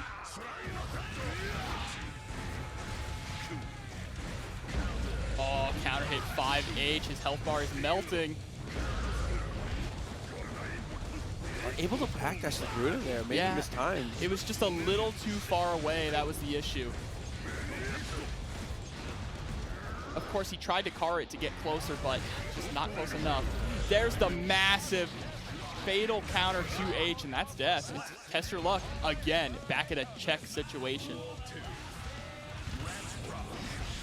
So TP, 5P answered, and backdashes, and the pop buster's just not even close enough. Whipping the 6K to go for meaty. There's the bite. Party time. Oh no, and baits out the gold burst. So much damage. Fukyo's forward doesn't even go for the super, has plenty of meter now. That was such a scary situation. That 2H nearly clipped him. If he was one level of blood higher, OmegaTomHanks would have exploded. Speaking of exploding. Yeah, that is going to be enough to close it. Test Your Luck, 3-2 over TomHanks. That's just how it is. They're so fast. Yeah. They can get around. Axel is a very, especially in this game, he commits a lot with his buttons, and their speed is just able to get around. And we've already seen how great Marvelo is at whiff punishes, so Stealthy is going to really have to be on point with where he places his buttons.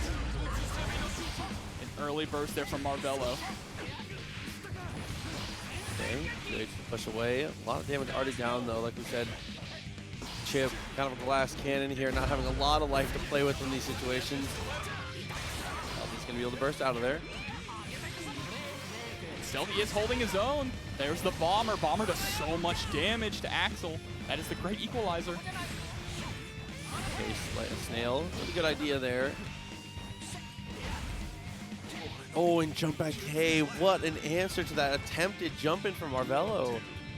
This might be, this might be a situation where Marvelo's more grounded style of Axel play might come back to haunt him. But he's getting the damage going on right now. Dash up 2K2Z, continuing to pressure. Nice backdash, no punish though from Stealthy. And that's going to be death right there.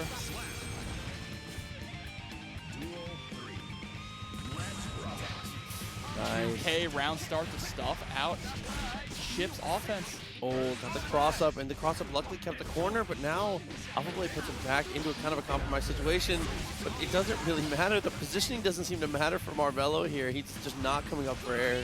Yeah, and I like that how Stealthy, seeing that Chipp was above him, he just held that dash macro to run away. Did not want to hold whatever Chipp was coming down with. And great backdash. Again, what a conversion off that trade. Jump in. Able to block. Wonderful defense from Stealthy, but unfortunately, Marvelo is doing really good at chasing these up backs in the corner with JP. Yeah, it really has. And Nitro, to my knowledge, yeah, this is a full-time swap here from Marvelo. He's been he's obviously a Strider player in Marvel 3 is one of the things he's most well known for. So might as well play the ninja in this one too. So I think it fits him better than Leo too. I think he had a great idea. His Leo was very strong, but I think it was more than just that he's a great fighting game player and he can utilize strong tools. Chipp seems very fits like a glove to this guy. Absolutely.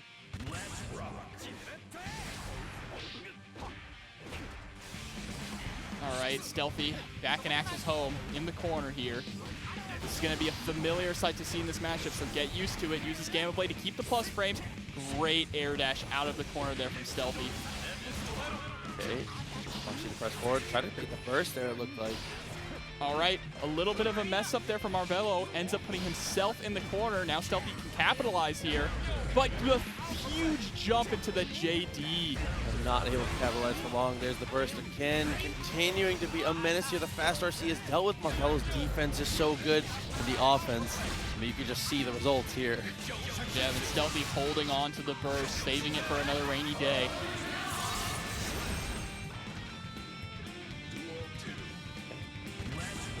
One on the round. And there it is, Stealthy with that far slash at round start, not able to get much of anything off of it. Had to burst off that counter hit. Yeah, forcing the burst there is really huge. Marvelo kind of go for his rush down now without too much consequence here until 50 meters built up. And Marvelo playing so patiently here. All right, here's the jump in, goes for the low option. Overhead Rekka, PRC. And gets the counter hit on the Rekka, but Stealthy able to backdash there. Oh, PRC into an attempted second 2D. That's a huge counter hit because of the wrist gauge. Oh, these just blocks from Marvelo. Making sure to not threatened in any way here, but again, the wrist gauge is so high, this could be it. No, too far. Yeah, too far and too low. Pressing after blocking Gamma Blade. Stealthy has some guts. Yeah, that was and it was 5P too. That was a hell of a button to push there from Stealthy. Good blocks there. I love that trade. Counter hit 2D was just a little too far away for the 2S pickup. HOTG, Rinsen, almost guaranteed to have to block there. Yeah, and that was 50% of Chipp's health off that one combo. PRC, fast low. Okay, got another overhead in there. Try to go, dude. Looking for the wall cling stuff again in the burst to keep the momentum in the corner. Stealthy is looking like he might crumble here, but another nice tech. Goes for the J2K. Axel has a hard time answering that. Breaks the wall. And dashes forward, gets the hit. It's enough to kill. Marvelo makes it 2-0 now, and test your luck. Coming through with the tier 1. It's been a pleasure to watch you play so far, homie. I hope you continue to do well here. Yeah, we're so happy to have you in this tournament. Love watching your Nago. Damn, so 2-0. Yeah, Marvelo. You know, I kind of want to see. So far, out of all the matches we've seen so far, I'm really excited to see a possibility if Marvelo makes it far. Marvelo against Anji. The Chipp versus Anji matchup. I'm really interested in that. But he still has to get through Stealthy, and that's not going to be an easy task. Stealthy has been in it every single round. And like you said, this is one of the hardest matchups for Axel, so it's incredibly difficult for him to get these done. But yeah, I mean, Marvelo has just been smothering. Like you said, very grounded play style. His approach to the matchups have all been really, really nice. And getting another counter hit there. Stealthy continues to swing after the clone. Yeah, he's not afraid. No fear. Sometimes fear is healthy, though. Yeah, in this kind of matchup, all I have is fear. Gets the safe jump with the RC to keep it safe and closes out the round. All right, Marvelo is sitting on match point here now. Stealthy still has burst on deck. He's probably going to go for an early burst. Well, Marvelo goes for his own early burst. Yeah, 5K 2D to convert that. Tried to go for the run up. He almost was close enough to get the 2S. Oh, the command grab, and we haven't seen Marvelo go for command grab a whole lot. That's been much more normal throw than command though, for sure. Delay again. Actually laying down covering fire for himself with the shuriken too. And again, the delayed PRC, he's destroying everyone with that. And that, there it is, the counter hit JH, get all that damage. We're gonna see a corner combo here. He drops it, unfortunately. Trying to go for the frame trap there with the one vision. Oh no! Now this counter hit, is it enough? It pushes to the corner, not quite. And there's the low, and Marvelo takes it. So tragic there at the end. Stealthy dropped his TK bomber. That'd be amazing. I always like the root for Punk. He's one of my favorite players. But here we go. Zintai. Excuse me. Mankind. Facing off against the Anji here as we get started. Straight into the anti-air. What a way to open up and then get to throw. And again, one thing to note is Wafe always throws to mid-screen. He doesn't really care about the corner control. He'd rather have the mid-screen for more room to roam and more area to chase people down, it seems like. Yeah, and Zintai already almost dead here. Here's the RC. We're going to get a wall break here. It's not going to quite go. No, it opts to hold the corner and goes for these butterfly setups. The use of Butterfly here from Wafe is so great to see. Butterfly, a tool that was barely utilized in past versions of this game, now seeing its full glory back to how it used to be. That and truly, he just doesn't care about breaking the wall. He just would rather run his mix. He's a great example of, like, he is intentionally leaving it mid-screen as often as possible. Even against Axel, he's willing to give Axel the potential to run away and have all that space to move, to be able to run the set play that he knows that he can win with. Oh, and knowing that there was going to be a gap after Fujin, immediately throws out super. Great awareness there from Zintai. That is such an important thing to keep in mind in this matchup, is that if Anji is going to go for any follow-up after Fujin, there's always a gap. And the 5K. Able to beat the burst there, Zintai, no! That was a late one, too. It really was. I think that, I mean, there's that ancient proverb we always have to go back to, hold your burst, but not for too long, right? It's like, once you get to that point, Wafe gets in the air. Once Wafe's above you, I think there's nothing for him to do other than just block as he comes down. Do not burst where you eat. It's not chill. What? So 1-0, Wafe looking very strong in that one. But as we said, this is top 8 losers here. Let's be honest, Wafe's been looking strong all night. I believe all of his matches have been 3-0. I mean, he's in losers right now. So oh, is he in losers? Something. Oh, did something happen off screen? You know. Mankind. All right, so continuing forward here. I mean, a lot of it is Zintai is doing a good job of not really letting spin be a factor. He's not swinging in places where spin can be able to answer. He's kind of leaned off of like the 5P and things like that. Trying to keep away from buttons that can naturally be dash through just like that. Exactly. That's a perfect example of it.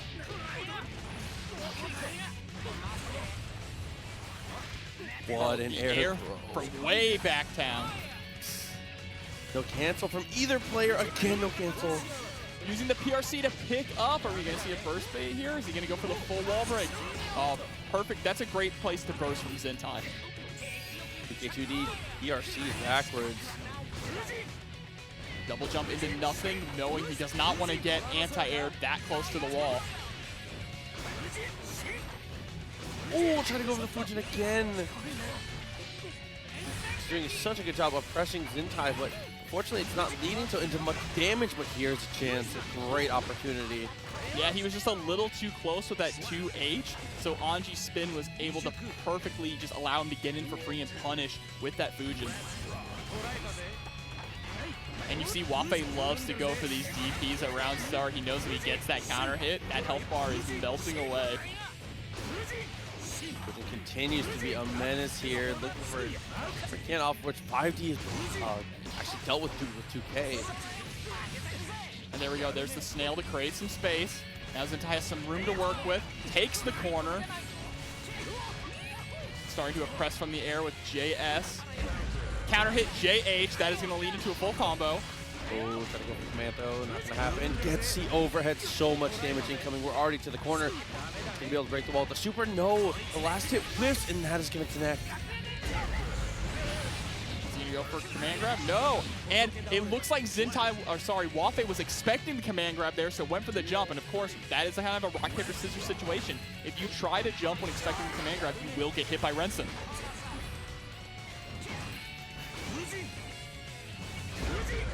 Connecting again. He goes for the jump just to be able to convert. So much damage here. Breaking with the super. Yes, he does. Dude. And we're going to get a great Oki situation here. And push closer to the other wall. Close, that's great tech.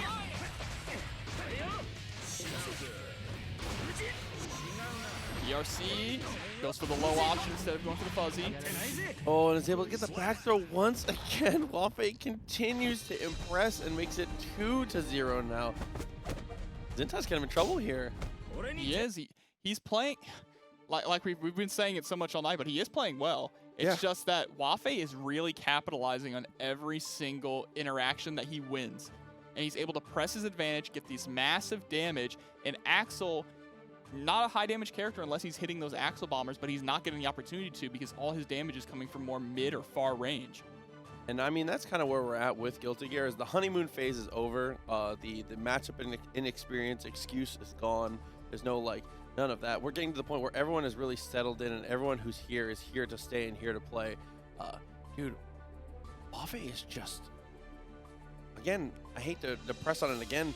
I don't know that I've seen an Anji this consistent at, I guess, pressuring with the new use of Fujin, the new tools he has. He's a beast, let's just say. I'm personally a big fan of the way he's using Butterfly. Really, just throwing it on like every single knockdown. Yeah, always finding a way, always keeping it mid-screen, always making sure to cash out on damage. Doesn't want to reset neutral, especially against Axel. Makes sense. Oh, there's the counter hit JS, but unfortunately just a little too far away to connect with the far slash. Here we go, Butterfly Oki again. Doesn't go for any kind of fancy mix-up, just keeps pressure going. Whoa! Using the cancel on the Fujin to get directly underneath him to grab him. Okay, try to go for far heavy. That's going to be a gold burst here. Zintai making a claim for this game. Try to get underneath the PRC to reposition. Different both players use that meter. That's one of the hardest things I think in Guilty Gear is learning how and when to reposition with meter. Both players doing a great job with it there. And there's a spin. Get some free pressure in. Great jump H there from Zintai to create a little bit of space. There's a nice big counter hit. Goes for the command throw. But Wafe is not biting those command throws. This counter hit is going to make him pay. Yeah, I mean, if you get hit by the high hitbox of that jumping normal there from Wafe, just the rest of your life bar is gone if you're already in the corner, man.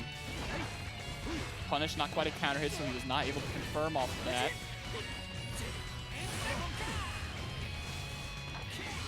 Avoiding Renson. Go for the run up. Okay, a lot of damage here. No, had to OTG there with the close slash rather than actually get the hit. RC's to keep himself safe. Doesn't have the meter to get anything after the fast dust, unfortunately. Throwing more fans. Zintai is blocking for his life, able to swap out of the corner. Oh, try to go run up for the jump D. Losing delay, and a lot of people are just letting him get away with the fans here, and there's the come to. And it's going to break the wall. So he gets Oki. Oh no, Zintai is in trouble. Oh, what a shimmy. Street Fighter 5, baby. Oh my god. 3-0. Wafe, bro, that was kind of disrespectful. That was. He walked up and then just held back. Dude, so sick. Nagoriyuki, okay. Young LZ Nago versus young Vinny. This is young Vinny. Mankind knew that they cannot change society. So this is another, we talk about these interesting mashups. I feel like this is actually in Zato's favor. Ooh, I like this for Zato. Okay, I respect that. I feel like he does a really good job at locking down Nago with Eddie. What happens if he gets locked down? Well, I mean, if you get locked down by Nago, you die. Oh, it's Virgil. See, I told you. This is Marvel.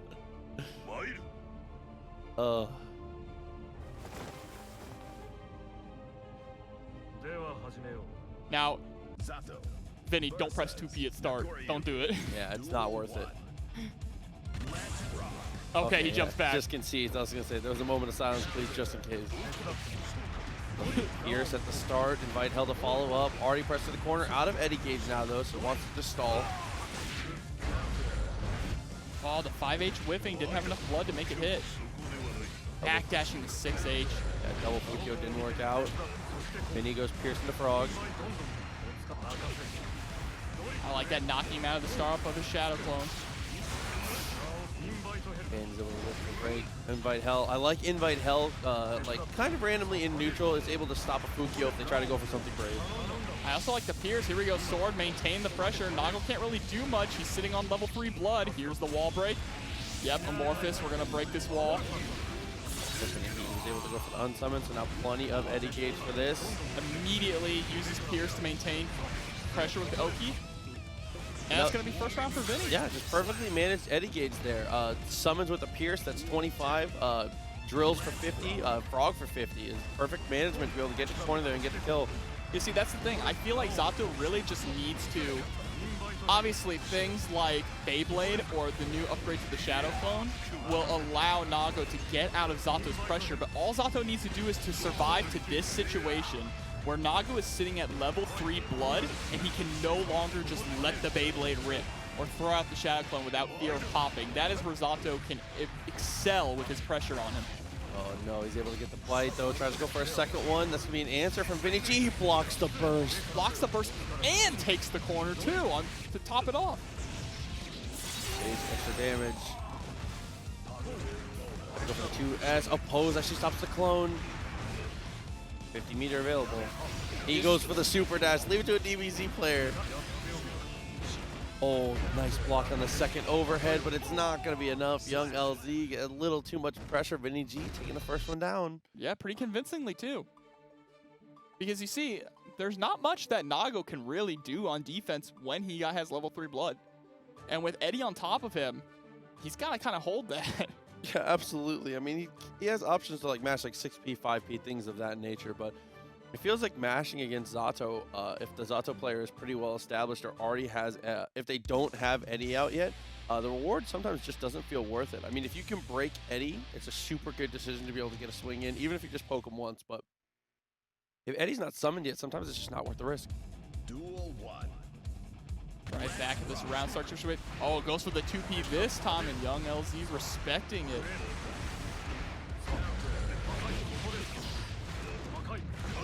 Knockdown, Beyblade into the DP, lots of damage, able to get a lot of his blood back too, so not quite up to level 2. Getting hit by the second hit of Pierce there. YRC wants to steal his turn back. Throwing out a pose just to say, don't press 5H or anything against me.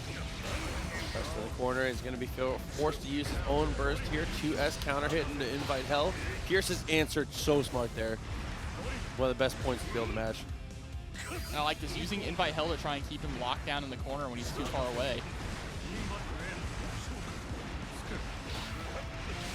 Oh, great jab there from Young LZ, but then he got a little too greedy and got counter hit. Round 2. 2P pushes him away. Nice with the frog. I think Young LZ needs to be a little more wild at these round start situations. He's just allowing Vinny G to start the pressure immediately. Yeah, definitely not contesting in the wrong places for sure. I mean, it's really hard. That's a very hard puzzle to piece together. There's the sword. Eddie Gauge is fully back. Pierce on wake up, straight into drill. Drunken Shade. Look at this pressure. Sword again. It's not over. Keep blocking. You can't burst that far away. Yeah, not from that distance, and that's a great example of why we always say that Zato is one of the hardest characters to burst against there. The frog does the work. I mean, bursting the frog is a satisfying feeling because you're like, get this thing off my screen, bro. I'm sick of looking at this dude. But then Zato's just standing on this other side of the screen waving at you. He's like, all right, time to die now. Dude, it's a 2-0 Vinny. He's very strong. Young LZ, like you said, I think that he's we haven't gotten to see him on offense very much. The times that we have seen offense out of him, it has been very, very solid. He's just got to find a way to be the lead-off aggressor. And that's a great way to start 2S counter hit. See, now he's at level 3 blood, so he needs to, this is the problem. Now Vinny turns it around. He's at level 3 blood. He's not able to really do much to get out of this. He's down to level 2 at least, but still, it's still a difficult situation. Back dash was good. He doesn't get to be able into 6H, 2S, no follow-up. Able to fight his way out, but here we are again. Now he's holding back. Sword, maintain the pressure. We have pushed all the way to the other side of the screen. Be forced to burst there, 2K2D. If the frog is already buffered after that and doesn't hit OTG, that is the rest of your life bar. It's spending all of his defensive options here. He does not want to be knocked down into the vortex. But he's running out. Dude, that was an amazing bait there. Vinny went for drills and purposely didn't follow up. Unsummons and then whiff punishes with Pierce. LZ continuing to just get applied so much pressure in the corner, but that almost is enough. Vinny's going to try and be a hero here. And he lives with a pixel and is able to take the round. Oh, that is, okay, so this is where we find out what type of player young LZ is. The maximum amount of adversity coming out in the end. Got to find a way to be the aggressor here. Nice 2P on Eddie. All right, gets the bite. Time to start the party. Here we go. Walks back away from the 6H. Great utilization of a pose. Does keep Eddie alive. Okay, yeah, able to be successful on that one. Again, invite hell, but too far from the command throw. It looked like he was trying to go for it. Oh, it's so unfortunate. He was able to get the PRC, but Zato already had a pose up, so there's nothing Nago could really do. Okay, able to secure this round. Very good here for young LZ. One more round to go. 5K round start. So much reward here, and it's just like you said, sometimes you just have to take a bigger risk at 99 seconds. Half the life bar is your reward for that one. Yeah, and in this matchup, taking those risks at round start is in Nago's favor. But here, we're back to where we started. And a quick note is in the last pressure string, Vinny started using breaking the wall to stay underneath to try and avoid YRC, so he's starting to think about that now.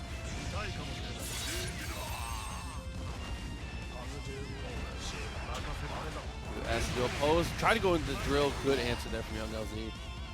Oh, there's a good 5-8. Trying to go in for the bite, but gets jabbed out of it.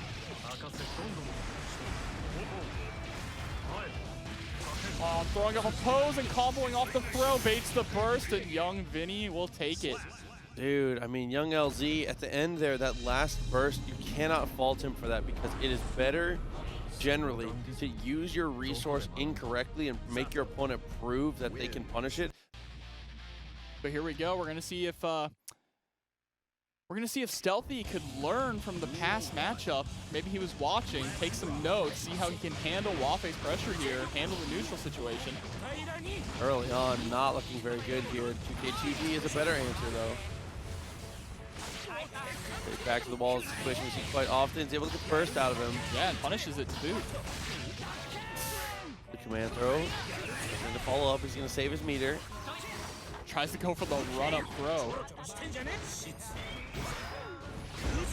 Oh no, throws out a 5P and gets counter hit Fuge, and that burst is really nice though. Lets him take the corner. Are we going to see a bomber loop? He's got those, and that's death. Tried to wake up with the counter super, it looked like there, but unfortunately was not enough to make it work. OTG with the 2H straight into Renson. Create that space and get that chip damage. 6P pushes Axel all the way into the corner. She pulls him in there off of that. Oh, a little too far for the bomber, so sad, but that's all right. Wafei has put himself in the corner, not a good place to be. 5D, 2H to follow up. A lot of good things happening, but now Be careful about how you burst here. Might not even get an opportunity though. Oh, he does the hero burst. He thinks he can take this, and there it is. Gets him with the 2D. Yeah, it kind of felt like he had to. Unfortunately, it happened when it did. If he burst a little earlier or a tiny bit later, he could potentially get a gold burst. I think that's what he was looking for. That was just a very tight timing because, unfortunately, the blue burst hitting and sending Axel full screen, kind of not what we were looking for there. No. But great stuff from Stealthy, playing that matchup incredibly well. That's the first time we've really, you know, seen Wafe kind of get dominated like that in neutral. Yeah, very true. Oh no, Fujin raw hits immediately. Does he go for the butterfly? That is something that we haven't seen as often in this set. I think it's more because he hasn't gotten opportunities to, but Wafe's used Dare as the first person to stop the fan. Yeah, and he jumped up and tried to go for the JD too, but he didn't jump forward, unfortunately. He jumped backwards. Trying to go for that cross-up JD after the air dash, but presses it just a little too early. Huge shimmy there. So much damage comes down after the Fujin. Yep, out of one corner and into another. Burst to maintain the corner too. And your meter from both players here. Looks for the pull afterwards. Tries to go for the safe jump. That's a whiff throw. Yep, and we're going to go straight into a bomber loop here, get the wall break. And that is going to be a positive bonus for Axel and some good positioning.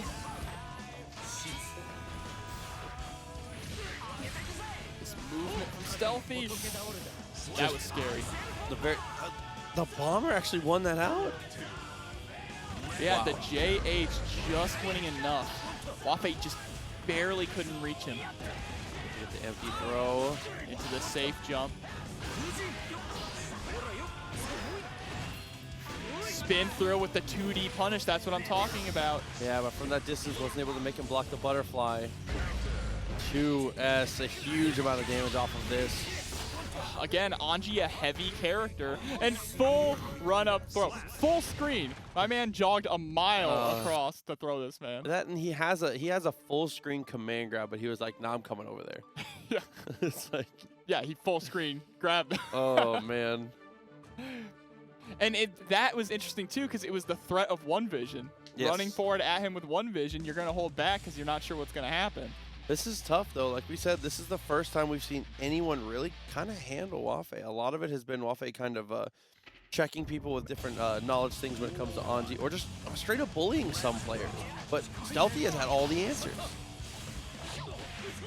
He's been capitalizing on his hits, too, which is incredibly important. Anji also has a lot of life, so you got to make these hits count. 2P, unfortunately, not that great of a punish in that situation, but that's okay. Punish there on the delay on the low. All right, the burst there from Wafe. It's kind of a hero burst. Might come back to haunt him. And it does, unfortunately. He's going to go ahead and lose his burst that late in the round. It's going to take quite a while for it to come back, and Stealthy is now sitting here on match point. Throws the spin at round start. Yeah, running up to throw the spin is not a great sign here.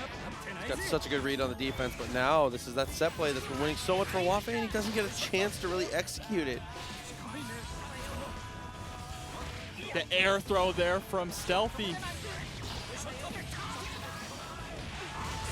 The Axel Bomber, OTG, not quite enough to kill. Very close, moving into the low. Pressed all the way to the wall. Any hit will do it. He's going to use the Axel Bomber to try and get across. No, he tried to bait out the burst, it looked like. Yeah, definitely what it looked like here. Got him with the overhead. Nice 2K to follow up. Needs one more hit, though. The air throw, wonderful stuff from Stealthy. That is a Guilty Gear player. Dude, just well played at every point. And but we're going to go ahead and jump into our game here. So 99 seconds. Expect a 2S or a backdash here from Vinny G. Has a lot of room to be able to be aggressive. Goes for the 2P instead. He loves that 2P at round start. Okay, block the side head, try to go for the frog. Yeah, Slidehead is really good at killing Eddie, but Pierce and Drill are also really good options at beating out the armor on Slidehead. Oh, and able to convert there with the PRC. So much damage down, and that's against Potemkin too, the highest damage resistance in the game with those guys. Yeah, and getting that max damage wall break too with that move, that is the highest damage wall break move that Vinny G or Zato has. He got counter hit and didn't go for the 2D, was trying to bait a burst potentially, or just the input didn't come out, but either way, that is a truly unfortunate situation there for OmegaTomHanks. Not something you see him miss often. Dude, a huge shout out to Lena coming through with a $10 direct contribution to the match arena. Lena, you already do so much and we appreciate you. I cannot wait to see you again soon. Thank you so much for that, Lena. Thank you. But Vinny G is out here dominating OmegaTomHanks right now, just pushing him through the wall. Yeah, and when I said the matchup on paper, this is a lot how I was saying it, but he blocks the burst as well. Oh, tries to 5P but gets flicked. Jumping to keep him in the corner. Oh, opposed to block the Mega Fist. The drills, entering slide hit, tries to go for the back dash. He was already in the air. OmegaTomHanks, a couple good guesses in a row, but couldn't close it. Yeah, and that's Vinny G up 1 there. Great stuff. Now we're gonna have to see if Vinny G can just keep that momentum going, or if OmegaTomHanks, we've seen he's good at making adjustments. So we'll see how he does this. Obviously, he's got to kill Eddie. That's the most important thing here. Of course, whether it's 2P, whether it's RCs, with things like that. Once Eddie's off the table, you have a lot more room to roam. Potemkin's obviously not a high-flying character that can get across the screen quickly, but with Eddie out of the way, you can get all that real estate back. And sometimes having room behind you to be able to backdash and potentially disengage in situations can be a difference maker. Not a high-flying. Have you seen Kara Mega Fist? I mean, that's a half screen overhead. Oh, they have the gold burst from Vinny G. Speaking of Mega Fist, OmegaTomHanks finally getting one. Oh, 3 Garuda? No. Oh, there it is. There's the third. All right. I like that from Vinny G, the backdash BRC.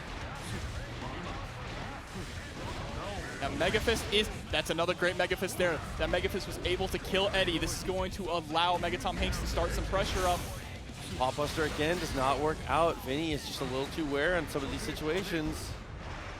Yeah, now he's getting locked down into the corner. Slide head to take out Eddie and to take out the oppose. He's getting a little too greedy with these Potemkin busters. Vinny is just so willing to backdash and jump out. He needs to go for another option. Yeah, it's just never really seeming to be a factor at this point with the way that Vinny is positioning. So, gonna have positive bonus here. It's a good situation. Summons into the Pierce. 50 meter available again, so he can go as crazy as he wants with Eddie because here comes the sword. And that is the benefit of positive bonus with Zato. The pressure seems endless.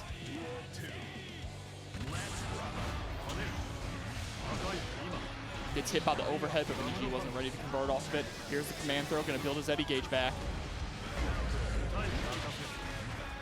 Pierce on the wall. Double overhead. Gonna be able to break it now. 50 meter again. If Vinny makes him block anything, you know it's gonna be sword. Oh, great trade in Potemkin's favor there. Oh, he was trying to go for the first bait, wasn't able to though. Doesn't get a punish on the Mega Fist. All right, gets the JH conversion. Gold burst there from Vinny. And you hate to see it, Vinny G taking that round. Yeah, I gotta be so careful about how you forward Mega Fist here. I mean, Jan is in the chat and Jan is saying it best. A forward Mega Fist can be a huge risk in this matchup, whether it's a pose or anything like that. You've got to be more willing to just try and, I guess, cut your losses. Or if you're really looking to threaten at that middle area, you've got to do Kara back Mega Fist. Doing that Mega Fist in place to potentially break Eddie and have better frame advantage when you're landing can be a better situation than just going forward.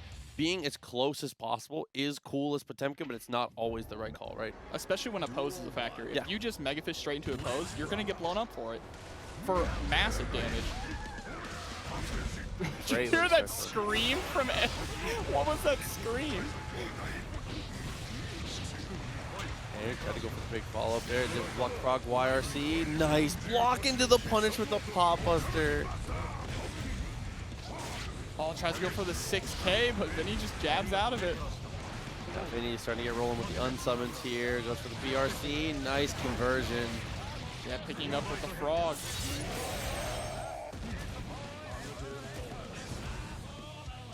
Oh, patience from both players, content to hold down back. Counter hit though. There it is, back Mega Fist to kill Eddie. Mega Fist forward, and then yeah, once you go forward, you put yourself a little too close at a disadvantaged position, and now the overhead to follow up. Vinny G is threatening set point again. He must have felt a little safer going Mega Fist forward, knowing that without Eddie, oppose wasn't an option. But still, if you get blocked, you're gonna get punished. Big close slash. Oh, and this time he's able to get the pop buster here. 6K Garuda. Toss him into the corner, OTG.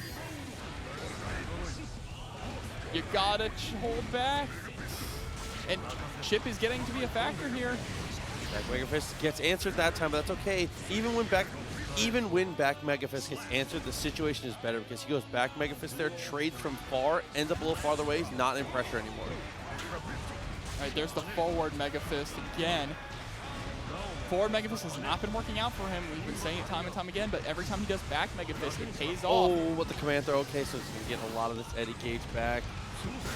Goes for the wake-up gold burst. 2H, not going to hit. And there it is, spending all his meter to get the defensive option. Whiffs the Garuda and pays for it. Using Drunkard Shade to push him all the way to the corner and position Eddie. That movement in the air there from Vinny. Okay, 6P. Able to answer. Nice block on the overhead.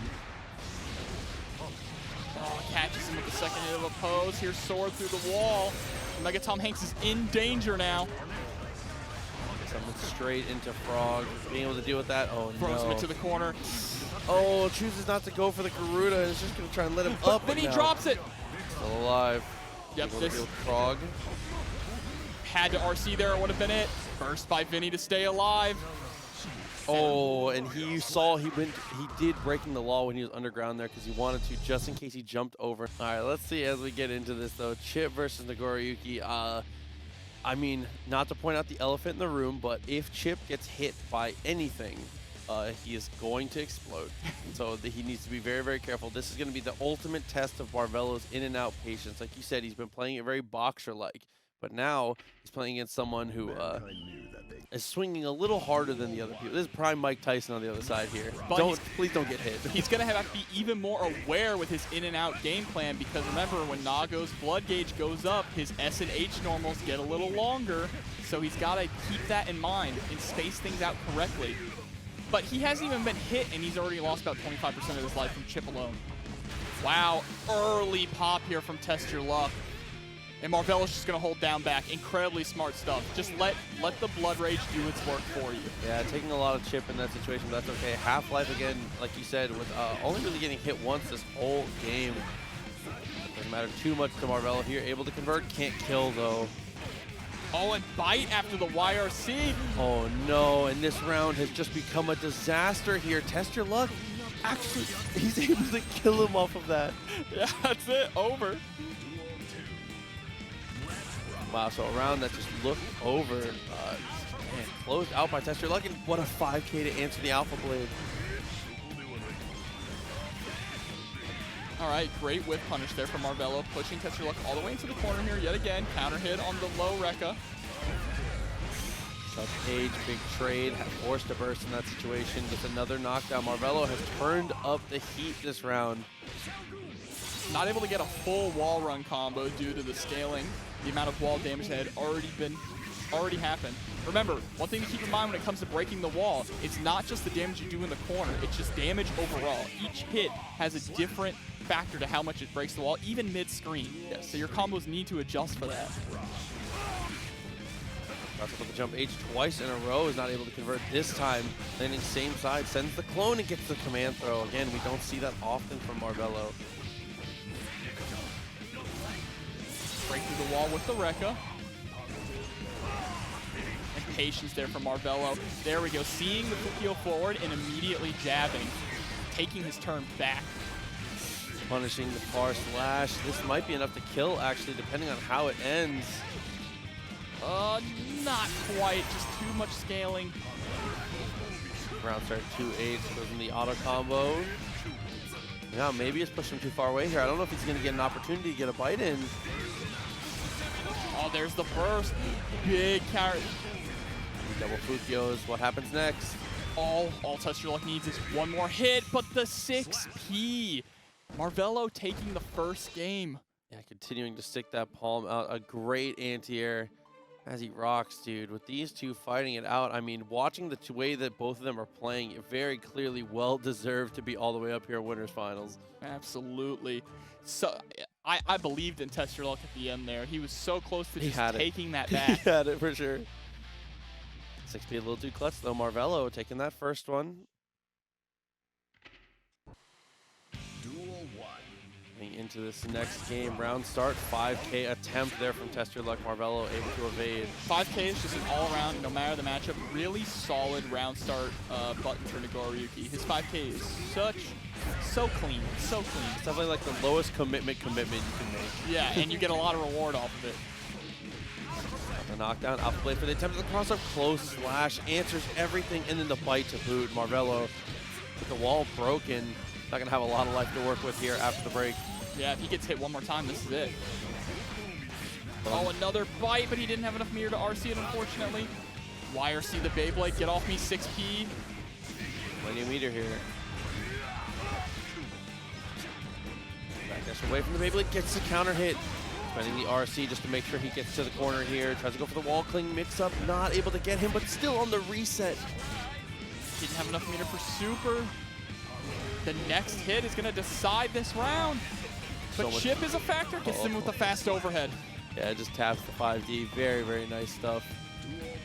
Round now in favor of TestYourLuck. Continuing to just try to set the pace early on. Marvelo gets the early answer this time, though. Oh, it gets thrown into the corner. Whiffs his 5H, allowing Marvelo to get in, but not able to capitalize on it, giving TestYourLuck back the chance to get back. Goes the wake up DP, gets the 6P, runs up, gets caught for the Alpha Blade. He actually baits the burst. Not much off of it, though. Throws him out of the corner. All right, we get the fast RC combo. Convert into the corner. There's the wall. There's the mix-up. That's what he was trying to do earlier when he messed it up, and this time it pays off for him. And the wall thing finally paying off here. Able to block the 2H, goes for the YRC, looks for the overhead and is able to find it, evening the rounds up. Yep, 6K, such a great tool for Chipp. If you have the meter, you can fast RC it into JD into a full combo. Love that. I love challenging where you think a bite is going to be. You have to call out those bite situations. Just like that, so go forward is immediately 5P and goes for the command throw. 50 meter available now for both players, and he avoids a close slash. Drops the downward Alpha Blade. Nagoriyuki is still a little too heavy. You got to be a little more faster with that. So much damage, especially with the risk gauge already this high. Marvelo, yeah, was trying to be content to block there and was kind of forced to use the burst. Hard to fault him for that, but that is going to make it 1-1. Yeah, great stuff there from TestYourLuck. I like that change up he made at the end where he Fukio forward and immediately pressed 5P. He knew every time he had Fukio forward before to go for a bite or go for a close slash that Marvelo was just mashing to get out of it to keep him out. So he went in and mashed with his own button, and it worked out for him. That was a wonderful adjustment. Duel 1. With us starting in this game 3, able to get the Alpha Blade. And this is against a lot of players. Marvelo has been able to set himself up for better situations to try and go for these more meaningful hits. Here he's been trying to play more of that Death by 1,000 cuts that we've been used to seeing, but TestYourLuck said, I don't really have time for that. I really like how Marvelo is going into the air a lot in this matchup to try and avoid Fukio. He does, or sorry, not Fukio, the Beyblade. He wants to avoid that at all costs, so he's willing to use his air mobility to just stay above him. He doesn't want to block it. He doesn't want to get hit by it. And here we go. RC is going to take the round.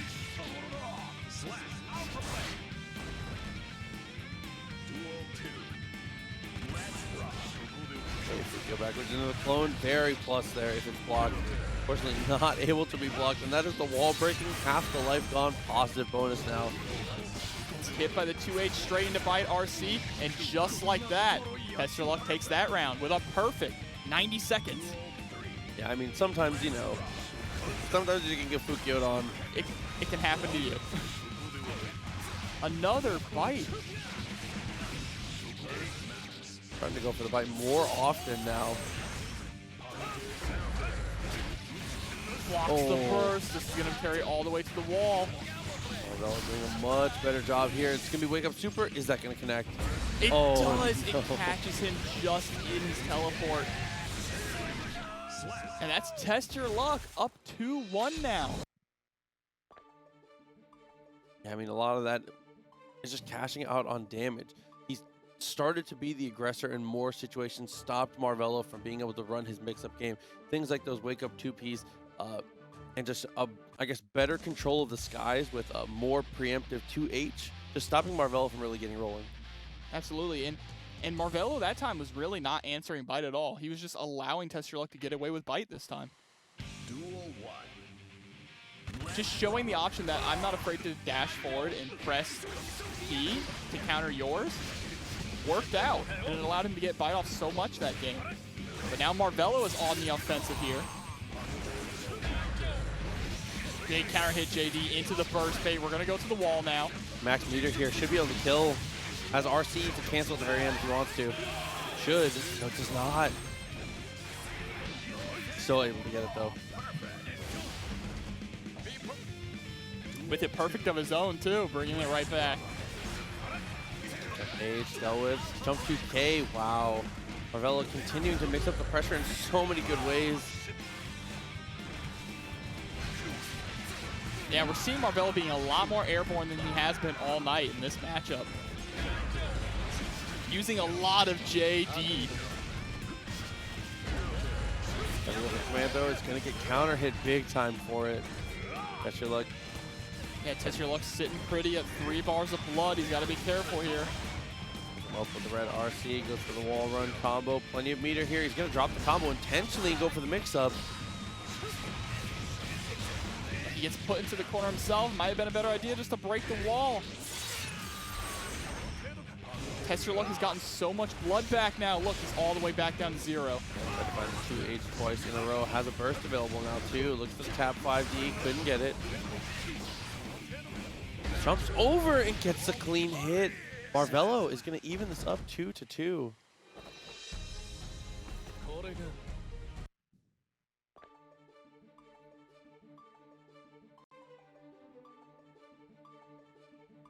And that's great stuff. We're going into our game 5 here. Yeah, with these two taking it down to the final stretch here. Test Your Luck. And the craziest thing about this matchup is that Marvelo is doing a lot of high-flying stuff, is playing neutral well, and both of these guys are very back and forth in a lot of situations. If Test Your Luck lands one close slash, he can just end the whole career. Duel 1. Let's rock. Let's see though, Fukio backwards. Double Fukio forwards gets the bite. Yeah, What a way to start. Bite. And that's just allowing him to put on the pressure early. Oh, he's going to pop. He gets the bite, though. Marvelo wasn't looking out for it. Yeah, that's just unfortunately not taking a good enough look at the blood gauge there. He didn't have enough time to kill him. It had to be bite or nothing. And then the tap 5D. Tap 5D is such a difficult button to block. Everyone with that hand-in fast mix-up. Fast overhead. Not quite there. Gets his knockdown. Alpha Blade to cross up. An empty low. Wake up bite. But Marvelo gets a clean gold burst. Going to carry all the way to the corner. Not going to be able to break the wall, but the double Alpha Blade is enough. 50 meter now. What a whiff punish.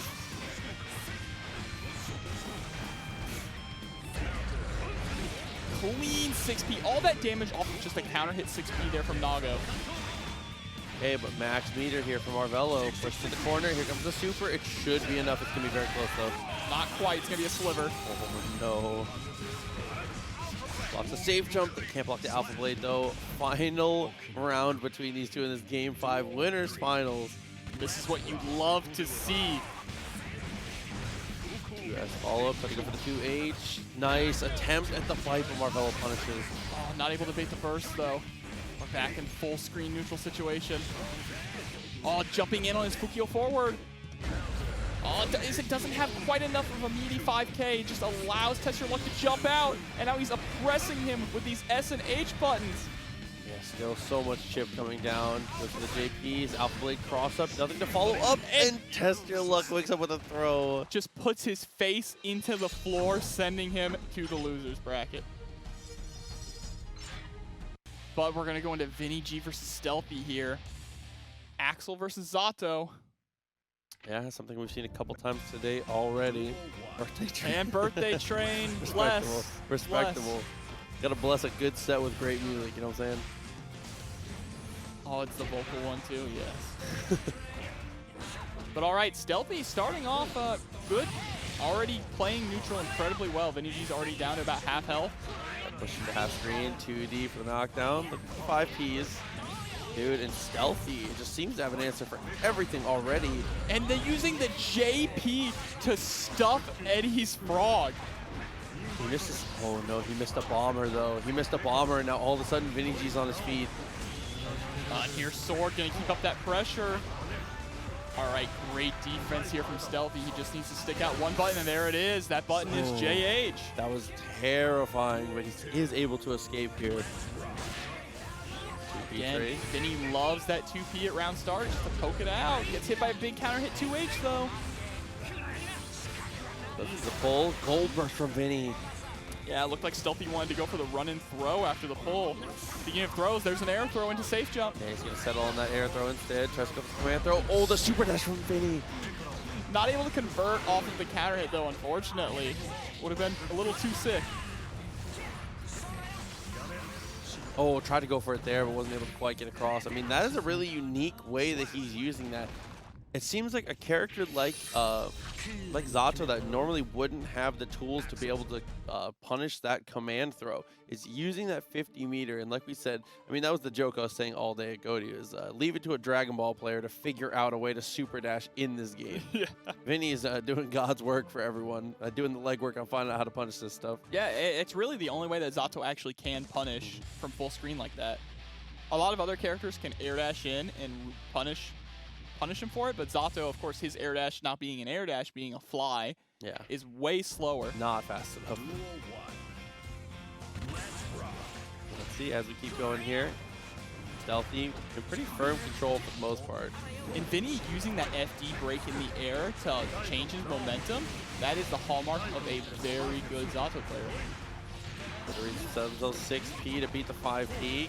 Continuing this lockdown here. Pierce into the drills, gets the overhead. That's going to be a broken wall, but Stealthy returning to neutral, kind of what he's looking for. Yeah, and this round is looking all Vinny right now. Trying to bait out the burst a little too hard. That's something that we've noticed with Vinny's game plan. He kind of goes for those burst baits a little too hard in situations where players don't normally burst. Definitely Tampa style. Yeah, Stealthy doesn't have a reason to burst with that much of a life lead on Vinny G's side. Rips into the cherry bomb. Oh, able to answer straight away. Gotta look for the kill though. Try to go for a 6P. Oh, and there it is. Just hits him with a raw snail. Okay, big time trade on the bar slashes. 5D is dealt with. Gets the command throw though. Full Eddie gauge. Yeah, Vinny's starting to mix it up a little bit here. Oh, counter hit frog. Or punish on the frog. He gets the 2S though, and it's in the corner. Say goodbye to the rest of your life bar, but he misses a bomber. He misses a bomber and gets put into the corner for it. This could spell his death, but he gets the JKJD. And crabbing him out of a pose. Here we go, bomber. And we're gonna get a wall break here. This is death. Oh, tried to bait out the burst, but goes for the JS option. I like it. Yeah, it doesn't matter if the burst doesn't come out. He's able to close it. Stealthy makes it 2-0 now. Vinny having a lot of trouble here being able to close it out against this Axel. I mean, I see a lot of people in the chat talking about this is a bad matchup for Zato, and it's definitely one of those ones, man. It's the classic Abel versus Dalsum. Dalsum is winning until he's not. Like, Axel has such a huge advantage when he's able to get his zoning rolling and able to keep himself on his feet. But land that step kick one time. If Eddie gets summoned and you're in the corner. Yeah, it's incredibly asymmetrical. Absolutely.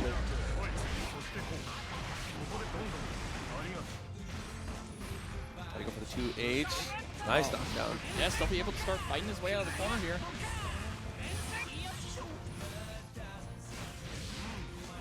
little bit of harassment with JS. Counter hit JS. Oh, a little too far to get the 2H to Link. Another clean confirm. Goes in for the bomber. Vinny is going to save the burst. And now, potentially the final round here, Stealthy. Yep, here we go. And gets a counter hit far slash at round start. Counter hit close slash. Tries to bait out the burst, though, with the rainwater. Oh, fake the crossover with breaking the wall.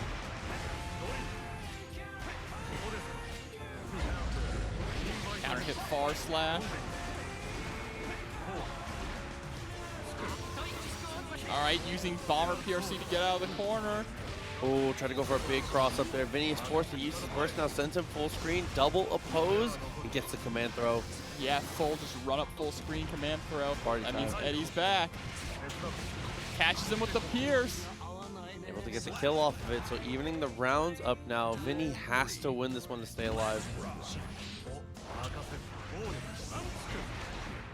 All right, sending Eddie to the other side. Bring Eddie back around, too. Here's the command throw. I like these adjustments from Vinny, bringing in a lot more command throw in this matchup. It's working out for him. He's broken. Rainfall afterwards. Law opposed. Able to answer. Goes in for the drills. All the way to the corner now. Trouble for Stealthy. By help for Oki. Here's some more pressure. Tries to go for the overhead, but Stealthy says, I'm just going to burst. I don't want to hold this anymore. Stealthy just wants to close it out. Counter hit 2D on the summon. Straight into Bomber. This is going to be a wall break. This is another bomber to maximize the damage here. That one vision buff, absolutely incredible for Axel. It just flies all the way over and gets the counter hit falling down. Dude, the leisurely day trip across. The YRC breaks Eddie though, and that is enough to decide it's Stealthy. Wow. Yeah, and Stealthy sending Vinny home. Great showing though. 3 codes to claim. It takes about 10 seconds to claim them, guys. Please make sure you go check that out if you can for us. It's super helpful and just good to the players, man. So Stealthy's Rampage might get stopped here. This is a terrible matchup for Axel. We're going to see how Stealthy's able to handle it. If he can capitalize on each hit he gets, that's what's going to be really important here. He needs all the damage he can get, and there's the backdash, but he unfortunately does not get the bomber. Big counter hit. Counter hits a lot of the time in Axel's favor in this matchup. And see, there it is, the punish on the 2S2S, such a heavy commitment button.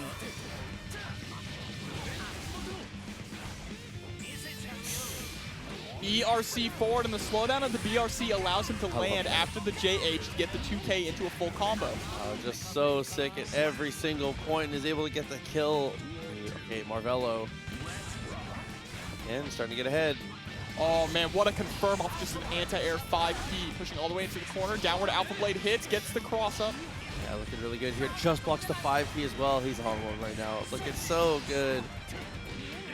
My man is cracked out right now. He's just going in. Yeah, but that was a good burst. 50 meters still available here for Marvelo. Punish, but unfortunately just a little too far, allowing Stealthy to get that 2K2D, putting Marvelo into the corner here. And there it is, punish. Snail, without any meter, is very unsafe for a lot of characters. They can just run in and punish it, and we saw that right there. Yes, that's going to be the first game for Marvelo. I mean, commanding and just, as always, looking very well practiced. Knew exactly where he was going to be able to dash up, where he was going to be able to punish. Picked all the right spots. Yeah, this is a matchup that Marvelo looks absolutely comfortable with. As a Chipp player, you got to feel comfortable against Axel. It's heavily in your favor, and you get so much reward for your speed and your mobility. Duel 1. Let's rock. Round start, far slash. I like that here. Stealthy taking some commitments when he can, goes into the safe jump afterwards, and then just backs off. Yeah, playing Axel in this matchup is definitely knowing when you need to smother Chipp, because that is important, and when to give him just a little bit of rope, just enough for him to hang himself. 2H, PRC tries to go low again. Not able to pick up. It was not a counter hit. It's very difficult to pick up after just a raw 2S. The PRC very late as he does. The answer there with the sweep. Tries to go for the run-up again. No way Marvelo goes. He goes 5K dash, 2K dash. And then 5K again. Man. Not able to. There it is. The cross up gets him.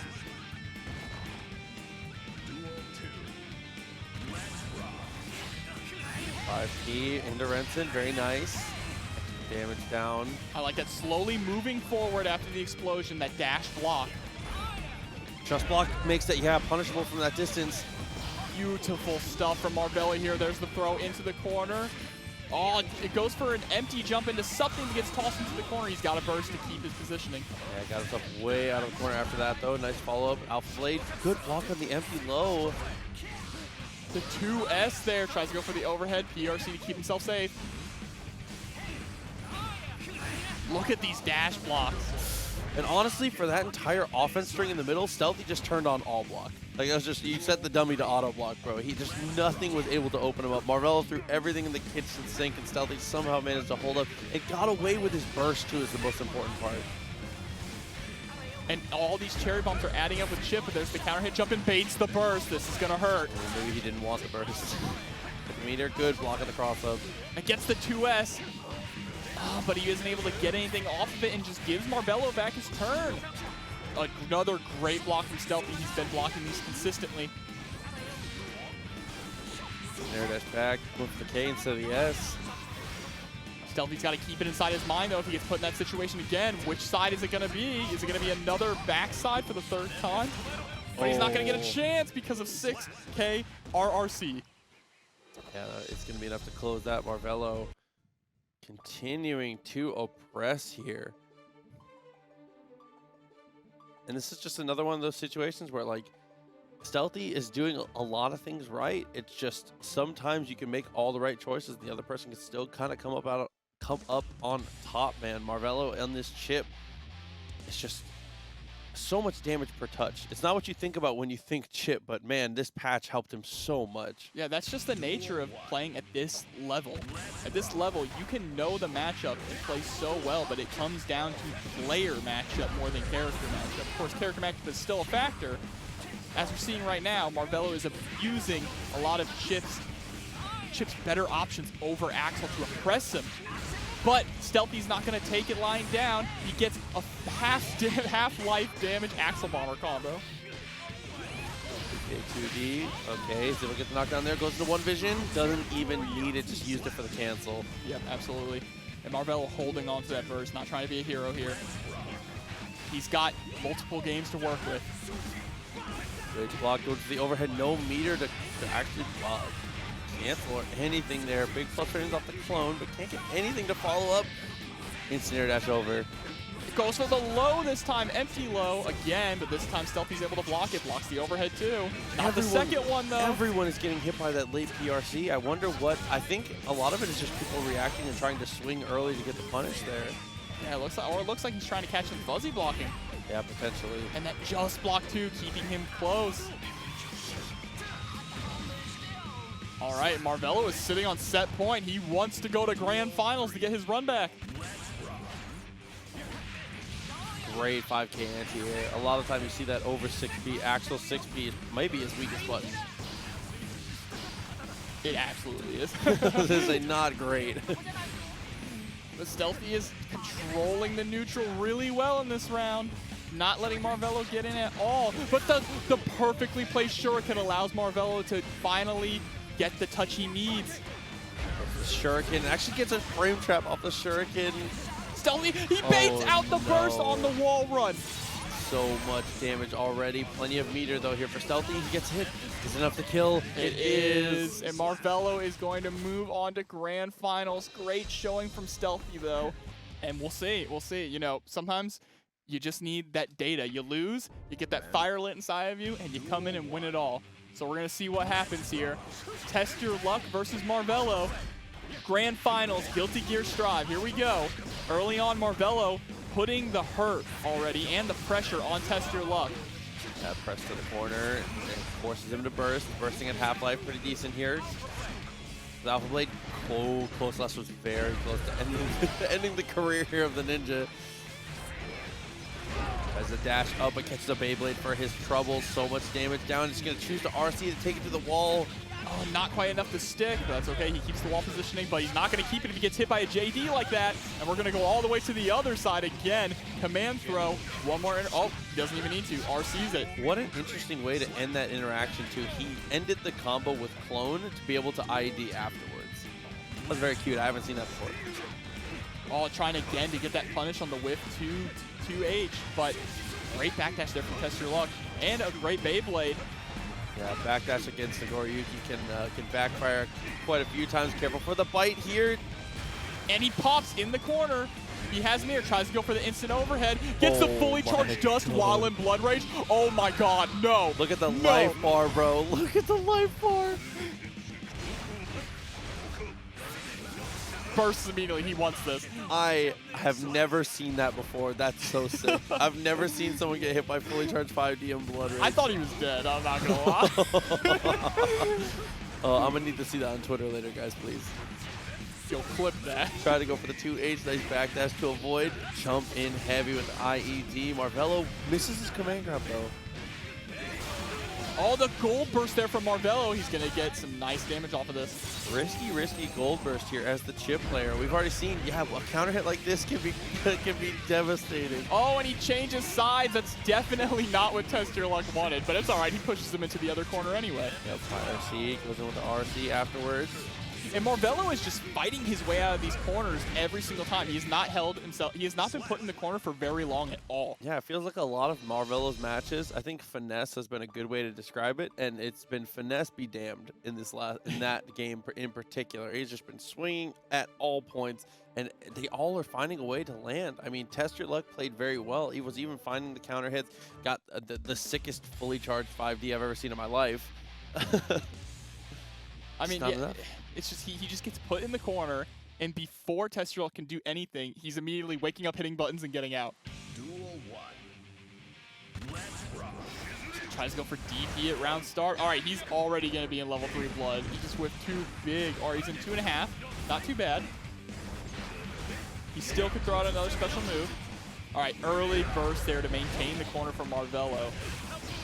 Goes for his own reversal DP though. Counter hit 2D, forces the burst from TestYourLuck.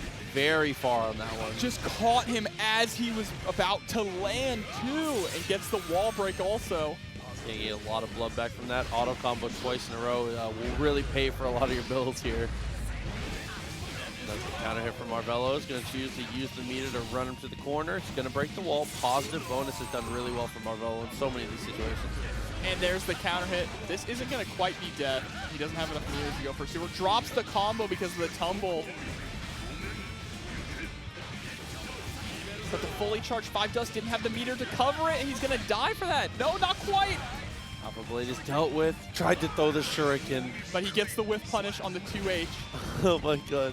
The fact that your thought process is like, I gotta get him. Straight into the shuriken. I just need one touch. Oh, 5K. Okay, nice to stop the bite there. I think that's a pretty common place for the bite there from TestYourLuck. Yeah, and TestYourLuck is already sitting at two full bars of blood. And he's on the defensive now. Meter is almost out. He's going to get put through this wall. Positive bonus here for Marvelo. Burst. He probably wanted the gold burst there. Doesn't RC. Had 200 meter, chooses not to RC there. BRC's backwards. Gets bit again. And this round is going to go to TestYourLuck. Yeah, I mean, when he turns the engine on and triple Fukios across the screen, it's pretty hard to react to. Burr. Exactly. Nagoriyuki go burr. Dude. 6H, tons of damage here. That's a 3-hit combo. Continuing to lay on a ton of chip damage here. It's going to choose to RC. The bite is too far, though. Yeah, thanks to the FE, it pushed him out just enough. Yeah. He's going. Hey, listen, he's got a plan. Batter. He's got a plan. It's a good one. Whiffs the gold burst, though. That's unfortunate in the corner there. Marvelo keeping the pressure on. He just needs a couple more hits to get that wall break. Runs into a big 2H. Goes for the triple far slash combo to get some blood back. Your triple far slash combo is your best way to get blood back as Nago, but now he can't even Fukio without popping. Every single normal that he lands here is putting him in a better situation. Look at the risk gauge. Doesn't really matter here at Pixel Life. Marvelo manages to find a jab, but he backs up. He's got to be careful, though. If he blocks a couple more of these big slashes without FD, he's going to die. Burst came through on the final hit. Negative penalty. He loses all that meter. He has no more FD, but it doesn't matter. And Marvelo just throw. That was a Hail Mary Gamma Blade. Remember, Gamma Blade, if you hit it, Chipp takes damage. Yep. All Tester, and that was a full screen Gamma Blade. All TestYourLuck had to do was press literally anything, and he would have won the round. Yeah. But Marvelo banked on the fact that he would hold back, block it, and then be put at disadvantage so he could go in behind it and get the pressure going. That was crazy. What a madman. But here we go. Marvelo is really close to resetting this. Yeah, a lot of the times it feels like, oh, okay, early burst. Nice follow-up. Doesn't get a knockdown, though. 5K, 6K. Scuffs his Jordans. Yeah, that's the rest of your life bar, buddy.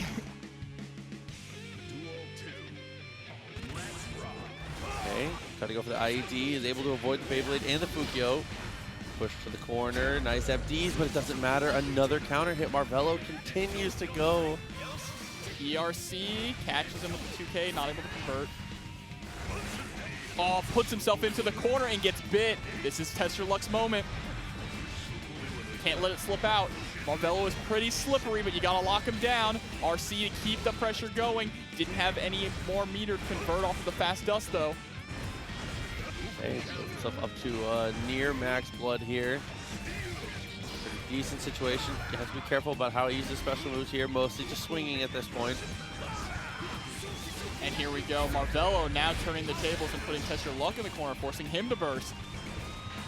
What a whiff punish. Baits it out perfectly. Dude, Marvelo with the micro dash up. And there's the flip off the wall into the JD. Not over yet, though. PRC. J2K, not something you see as often since the nerf. Marvelo's still finding ways to make it work. Reset point. I can't believe Marvelo brought that round back.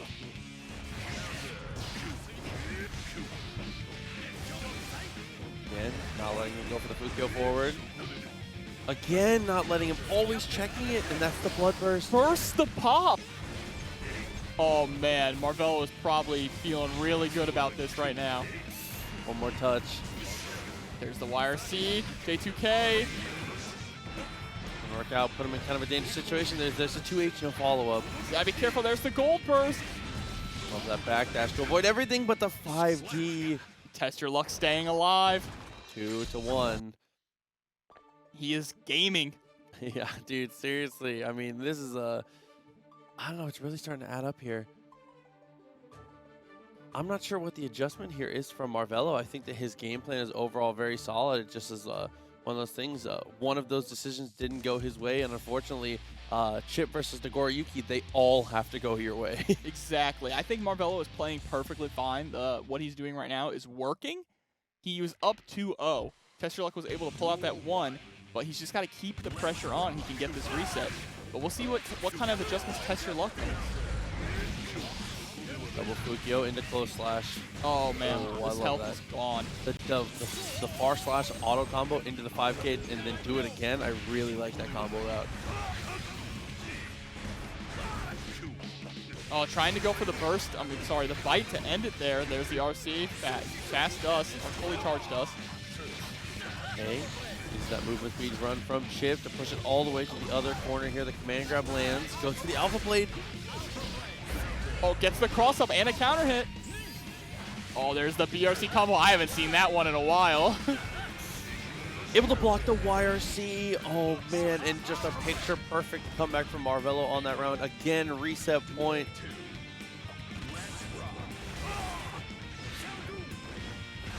Oh, there we go. Beyblade starts to get that pressure going. There's the bite. Using the clone to keep more pressure. Keep those plus frames. Tries to go for the bite and gets hit by a DP. Yeah, we're going for the burst there too. Pressure delays on the Rekkas. On off that counter hit, he's gonna get a full combo. All the way into the wall. One more touch could do it here. Again, Marvelo fighting for reset point. That was a conversion off a 5P. This is it. He's got, no, he doesn't pick it up, but he goes for the command grab reset anyway, and we have a reset, ladies and gentlemen, and everyone else. Through 3-1 in favor of Marvelo on the reset. Has avenged himself. Now it's time for the next one. Yeah, Dude, we the have final the reset. set. Whew. Marvelo is bringing it back clean, too.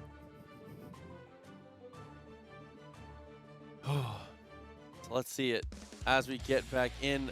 As you said, I mean, everything that it just comes down to Marvelo has to continue to play perfect here. Every single mistake is magnified because you're playing Chipp. Test your luck. You've just got to find a couple touches here and there. He's doing a good job of finding bites too. It's more just about cashing out like the triple Fukio forward. Unfortunately, now we don't have any more special moves. Yeah, sometimes you're gambling a lot. Nagoriyuki is a character that really gambles for these wins. So there's the 2H, double Fukio forward. He's going to want to go for bites soon, definitely. There it is.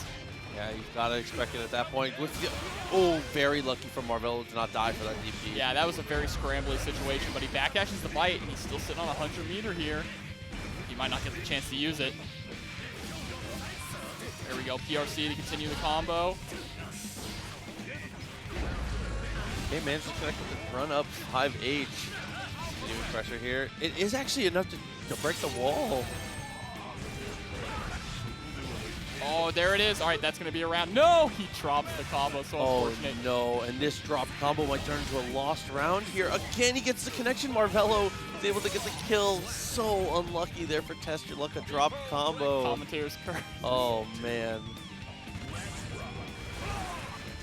All right, we get a Beyblade around start, just throwing out the shuriken. And all these Fukios to close the distance. Now look at the blood gauge. We've run out of options. It feels like we're using it maybe too fast. Wonderful gold burst, though, into BRC Bite. Oh, look at that Fukio. Man moved across the screen there. 6H breaks the wall. 50-meter here from Marvelo. Good blocks on that. Fukio's up. Nice whiff punish on the 2H. Yeah, Marvelo's whiff punishes have been on point all night. Trying to weave in the shuriken. Oh, almost gets another whiff punish. There's the YRC burst. Want to keep that corner, but gets tossed.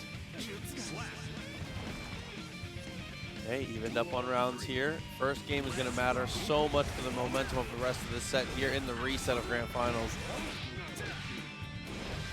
Oh, he's getting hit by these 2Hs a lot.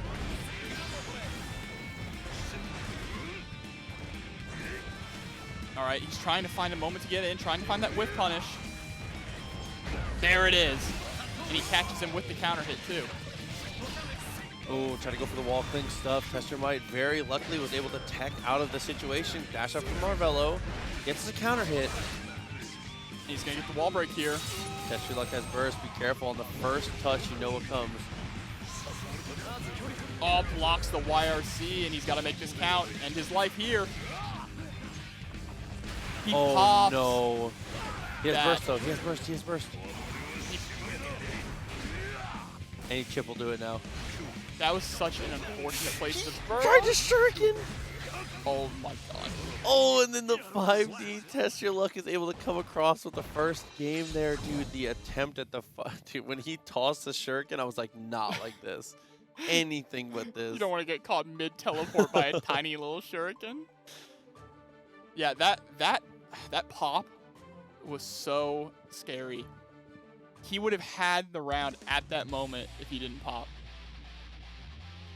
But he's up 1. This is going to be the momentum that he needs to carry it through. Yeah, I mean, it was really important for him to get some momentum rolling in his direction because Marvelo was coming in so hot off of those last couple sets in a row. Try to go for the clone. I mean, it looks like he's doing it on purpose here. He's Fukio backwards twice consistently. I think he's just trying to get to level 3 blood. Yeah, like, actually. He might feel a lot more comfortable having those big normals to try and hit Chipp with. That's something that you'll see a lot in the Nagoriyukis do. They just want to get into that level 2 blood so that their normals get buffed right away. Knockdown, tries to go for the wall cling. Good on the empty low. Forces the burst out. RCs. Quick goes forward again, not quite able to get it. And There's shout the outs to trade. Squirrel for the raid. Thank you so much. We appreciate it. And welcome everyone into this grand finals of Guilty Gear. Yeah, you guys are here for a hell of a set, man. We are rolling on with Marvelo versus TestYourLuck. Marvelo got the reset. Yeah, continuing on, able to get the command throw here. 5K gets the throw immediately afterwards, trying to rack this up. TestYourLuck double Fukyo. YRC, get off me. I want my turn back. Gets the punish. It's going to be big. We're all the way back into the corner. Chipp does such a good job at carrying all the way to the corner. And he does get the kill off of that. And like I was going to say, was vamping so much meter there, forcing him to feel like he needed to be RCing all of that. Oh, the shuriken works out for him this time for the Finally. punish. We've been waiting so long. Number 5H, not able to get anything. Tries to go, okay. Looking for the command throw. Yeah, unfortunately, when you jump out of the command throw, you need to be pressing a button as you jump to get that punish. TestYourLuck tried to react. Dashes up, again, attempting for this whip punish here. Gets the throw though, oh no, disaster. Strikes, but the gold burst saves the day. Yeah, the gold burst hitting that 2H, hitting the startup frames of the 2H, extended it just a little bit more. Those PRC forward again. 6H, break the wall. Oh my, the 2H is just militant. It's so big. And there's the bite, and TestYourLuck is up 2-0. Yeah, I mean, Marvelo, we've seen him on incredible comebacks. Maybe a little gassed here. I mean, decision fatigue starts to add up as the sets go longer, and Marvelo having to fight a little bit through this. Losers has been playing for a little bit longer here. This is where you find out what someone is made of, man. Can you continue? Can you continue to play as well as you know you have to? Or is TestYourLuck to be able to keep this onslaught rolling? And you mentioned too about Marvelo, about fatigue. Decision-making fatigue. He is also playing a character that has to make so many decisions in such a quick amount of time.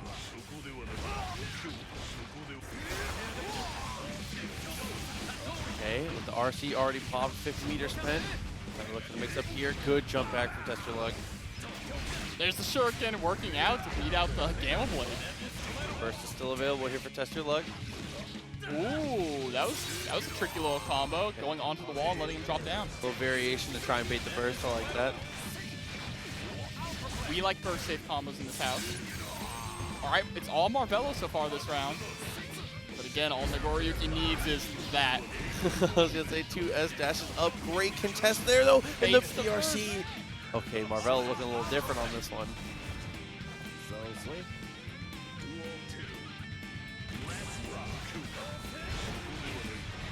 Go slash, dealt with. Great on the DP. Yeah, Looked for the bite, not going to happen. And wow, 1 pixel away from popping here. Gets the counter hit JH, going to get a lot of blood back now. Double Fukyo, looking like he was going to try and go for the bite there. Marvelo answers straight away with the jab. There's the command grab. Command grabs his 6B. Alpha Blade into the cross up, and it's a counter hit. Get that wall break. Positive bonus here for Marvelo. Block, 5D, oh no, dealt with. But Barslash, looking like it just whiffed on height. Yeah, it looks like he did it maybe a little too late there. Sends the meter. Not enough to kill. It looks like it is actually. Wow, okay. What a sick combo, picking up with the super on the roll. Okay, 2-1. I mean, we've seen crazier things. We Marvelo, have. it's another one. It needs 2 more. I wanted this 5. I want it to happen. I haven't seen that combo before, by the way. That was so sick to send him in the rolling state and go into with the super.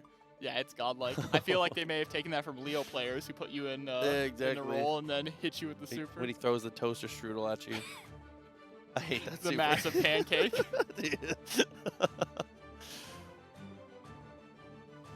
So taking a second here before we get back into it. Now, here we go. Gotta shake out the nerves on your Yeah, hands, of take course, a deep dude. breath. I'm a handshaker, so I understand completely. Me too. It's important. There we go, Marvelo, 2 in a row. Can you deliver? TestYourLuck. When you really think about it, TestYourLuck just needs to win 3 neutral interactions. Pretty much. But that's a lot easier said than done. Chipp is a very slippery mosquito. Dash up. doing really well on these attempted whiff punishes. Counter hit 2H. Yeah, TestYourLuck had to burst there. Counter hit 2H, massive damage just as a starter for Chipp. Another whiff punish there. I might want, maybe from TestYourLuck, maybe slow down a little bit when it comes to the swinging of the buttons. I mean, 2H has been whiff punished twice in a row this game. That's how we've ended up with this much of a deficit here. Like you said, this in and out boxer style play style from Marvelo is paying out so well, especially against Nagoriyuki, just like that. There's the punish. That's been the moneymaker for him all set.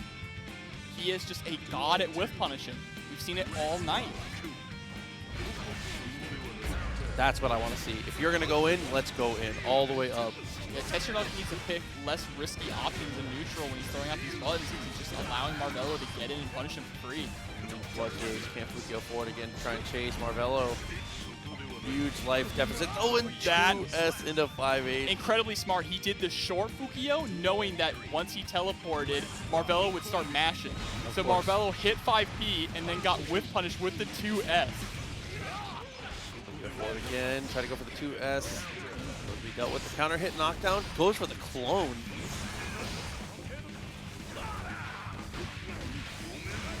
$5K, $6K. This might be it. He just needs one more hit. All right, Marvelo mashing the 2P to try and get out of there. Marvelo has the meter and has burst. This is not over yet. We're off the wall cling. Great confirmation there, breaking the wall. 50 meter. And that's going to be it. He's going to build enough meter to go into super here.